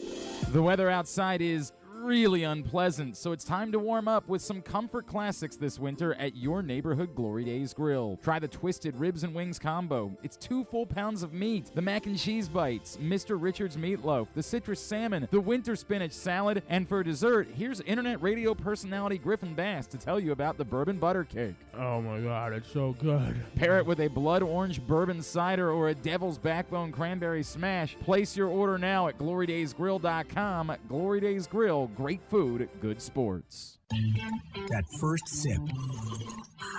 That first bite. Start your day off right with a delicious breakfast at Royal Farms. Choose from a fantastic selection of fresh Royal Farms breakfast sandwiches and top it off with a rich hot cup of the freshest coffee in the world. At Royal Farms, breakfast is available day and night. It's the freshest breakfast in the world. Real fresh, real fast. Royal Farms. Have you been to Guilford Hall Brewery? Located in Baltimore's Station North neighborhood, Guilford Hall Brewery breaks the craft brew mold with their great handcrafted microbrews and amazing Bavarian-style food selections. Join Guilford Hall 7 days a week for Orioles, Ravens, and all of your favorite college games. Make plans now to watch the big games, play trivia, or bring your dog for Yappy Hour. They even have free valet service on Friday and Saturday nights. Go to guilfordhall.com for a complete schedule of events, beer listings, and food and drink specials. We'll see you at Guilford Hall Brewery. Whether your focus is luxury and comfort, convenience and technologically advanced connectivity, or sporty performance and aggressive styling, we've got the perfect Highlander for you. Check out buyatoyota.com for deals on new Highlanders from your local Toyota dealer today. Looking for a simple holiday meal? Try Chick-fil-A Catering. From Chick-fil-A nuggets to mac and cheese, enjoy a variety of tray options sized perfectly for your get-together. Order through the Chick-fil-A app and bring smiles to your family gathering. Availability and order requirements vary. See restaurant for details. Tune in to Simply the Bets every Tuesday and Weekend at Bookies every other Thursday at 11:40 a.m. And if you really have nothing better to do, keep listening to this show too. All right, so I'm not going to pretend like my one gay friend speaks. I'm not saying I only have one gay friend. I have lots of gay friends. This is the one that I happened to text about it this morning. I'm not going to pretend like this one particular gay friend speaks on behalf of the entire gay community, but I asked the question, is telling someone to blank a blank quote, anti-gay? Response, no. Women do that. I said, well, yes, but this wasn't a woman. It was a whole thing. But the answer I got back was no, they did not feel as though it was anti-gay. So again, not suggesting that is a definitive response or that any one person's opinion defines it. I was, as much as I didn't love the tweet, I don't think it was appropriate to label it as anti-gay either. I don't think that was the correct. I understand what Jameson was attempting to say, but I think that it's too strong to pass along about someone on such a large platform. I think saying that it had, an undertone of, I don't know. I don't know exactly how I would word it. Be a smarter person than I or a better editor than I am that would handle exactly how you word that. But I don't think it was appropriate to say anti-gay, and I can certainly understand why Lamar Jackson was unhappy about that particular verbiage. It's fun when the Ravens lose, isn't it? Lots of fun. Having a great time here. Let's get a Totally Tubular. Tubular is brought to you today by the all-new Ginsu Kamado Grill. Again, save $100 at ginsugrills.com when you use the code TAILGATE at checkout. Ginsu Grills are the perfect ceramic home grill or tailgate for smoking, baking, searing, grilling, all kinds of food. And again, if you're coming out to the game on Sunday, stop by the Game Day Firehouse. Experience and sample some cooking from the Ginsu Kamado Grill. Register to win your own, as well as $500 worth of grilling meats. Here's what's coming up Totally Tubular-wise this evening. Of course, Monday Night Football. Again, do the Mannings work? What is their deal? I don't care because I don't watch them, but it's weird. They're not on tonight? They're, again, not on tonight. It's particularly considering... They just didn't want this one. Particularly considering it's the Colts. Maybe that's why. So Peyton doesn't have to, bash the Colts, when they're being terrible. I don't know. Steelers-Colts, terrible. I mean, just a dreadful Monday Night Football matchup, but that's the game, and we're all going to watch it because that's the way this works. 8:15 tonight. ESPN2, the Big Ten ACC Challenge, Minnesota and Virginia Tech tonight at 7, Pitt Northwestern at 9. Some news this morning. This is the last ACC Big Ten Challenge, with the Big Ten moving away from it. This has been an ESPN event, and starting next year, there will be no ESPN for the Big Ten. Which is a bummer because that means certain analysts that we like that have done Maryland games over the years just won't be doing them any longer. But the Big Ten, remember, their new TV deal is with Fox, CBS, and NBC, oddly. So I guess there'll be USA games. There'll be college basketball games likely on USA next year. Just the way it goes. So ESPN is, I think the word is they're going to do an ACC-SEC event moving forward. So there's some talk today on Twitter that maybe the Big Ten will just pair off instead with the Big 12 starting next year, which is definitely not as sexy as the ACC. There's no way around that.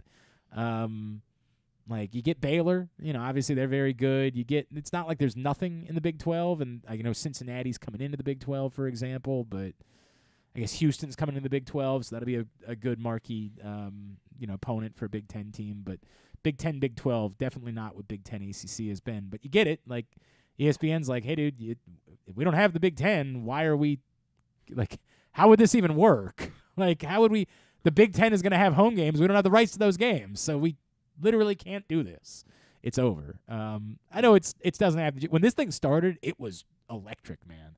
When they first started the ACC Big 10 Challenge and, you had these guaranteed big games every year, it was massive. But then obviously as Maryland kind of went through their downfall and some of their matchups ended up being, not quite as sexy in the Big Ten ACC Challenge. It lost its luster a little bit over the years. But tonight, Minnesota, Virginia Tech at 7, Pitt Northwestern at 9 on ESPN2. World Cup, only one more game to go today. Right now, Brazil and Switzerland. I haven't even checked. I think it was 0-0 at half. I have not bet anything today, so I've not been quite as invested. Portugal and Uruguay at 2 o'clock on Fox. Still 0-0. All right. Brazil, Switzerland. Wizards T-Wolves tonight at 7 on NBC Sports Washington. Hawks Sixers at 7 on NBA TV. NHL Network for Devils Rangers at 7. The USA Network for WWE. Monday Night Raw tonight at 8. Some non-sports highlights. Yeah, not a whole lot. Great Christmas light fight. Season 10. You back say on, that's not ABC. a highlight. Yeah. Emily Deschanel, Keegan-Michael Key, and music from... I'm guessing that Emily Deschanel is Zoe's sister? I think, yeah. I didn't know that she was a famous person. Yeah, I she didn't know was, that. what was she in? I don't know. I don't know. She was in a show for... she was the new thing she is in is The Devil in Ohio on Netflix. I think that's what I she is. haven't looked at that. Keegan-Michael Key and the Black Eyed Peas will be on James Corden tonight. Why? Yeah. Whatever. I don't know. Keegan-Michael Key, I think, is just because of the Paramount ad. So he's just promoting that more. Okay. Since he came back as Mr. Garvey. Oh, that's right. That's right. Catherine Hahn will be on Kimmel. I love her. Yes. I love her. her. She's in Glass Onion. She was very good. I have. Oh, you went to the theater and Yes. saw it. Okay. Yes. I will be watching it on Netflix next weekend. Okay. Or is it? When is I it? think When is it's it? in I think it's like right before Christmas, so I think you have What? to wait. Yeah. They said I it don't was- know why they did it like this. So it's 1 week in theaters, and then just people actually had some pretty strong opinions. They were like, Knives Out was, evidence that movies can still survive, like not like a superhero, Yeah. not like a blockbuster, like movies can still survive in the theater. And then they're like, so why are they doing a 1 week theater? Well, and I thought then it was because it was supposed to be on Netflix the following week. It's gonna be on Netflix. It's gonna be on Netflix a month later. Weird. Yeah, it is weird. Dominic West also on Kimmel. Zoe Saldana will be on Fallon for Avatar, and then Avenue 5 is the season 2 finale of Avenue 5 on HBO. It's December 23rd. You're right, by the way. I finally saw Black Panther. Oh, on nice. Saturday. Nice. Finally got to it. I have a lot of thoughts. I'm sure we'll talk about it on the Tyus Bowser show tomorrow night. I enjoyed it. Yes. I greatly enjoyed the film. I thought more than anything they had to do a lot of things with this movie, and it was very difficult to do all of them. And as much as anything else, I'm impressed with how they pulled off the unbelievable list of things that they had to do with this picture. I thought it could have used more comedy. I thought it could have used a bit more. It's a really heavy watch. Right. Yeah. I thought it could have used some more purposeful levity, like some more characters, like besides Martin Freeman and Julia Louis-Dreyfus, whose like purposes are for comedy, right? But on the whole, I really enjoyed it. It was a really good film. Yeah, it was definitely intimidating because it was over 2.5 hours. But I mean, I don't mind that. I just think in a 2.5 hour film, it almost requires more levity. It requires there being more moments of, I didn't get to watch the Guardians thing yet. I need to do that because everybody's raving about it. I mean, you're not missing anything, but like it was. Everybody says it's just fun. Yeah, it's fun. Yeah, it was fun. That's what I want. Yeah. I want some more fun in my life.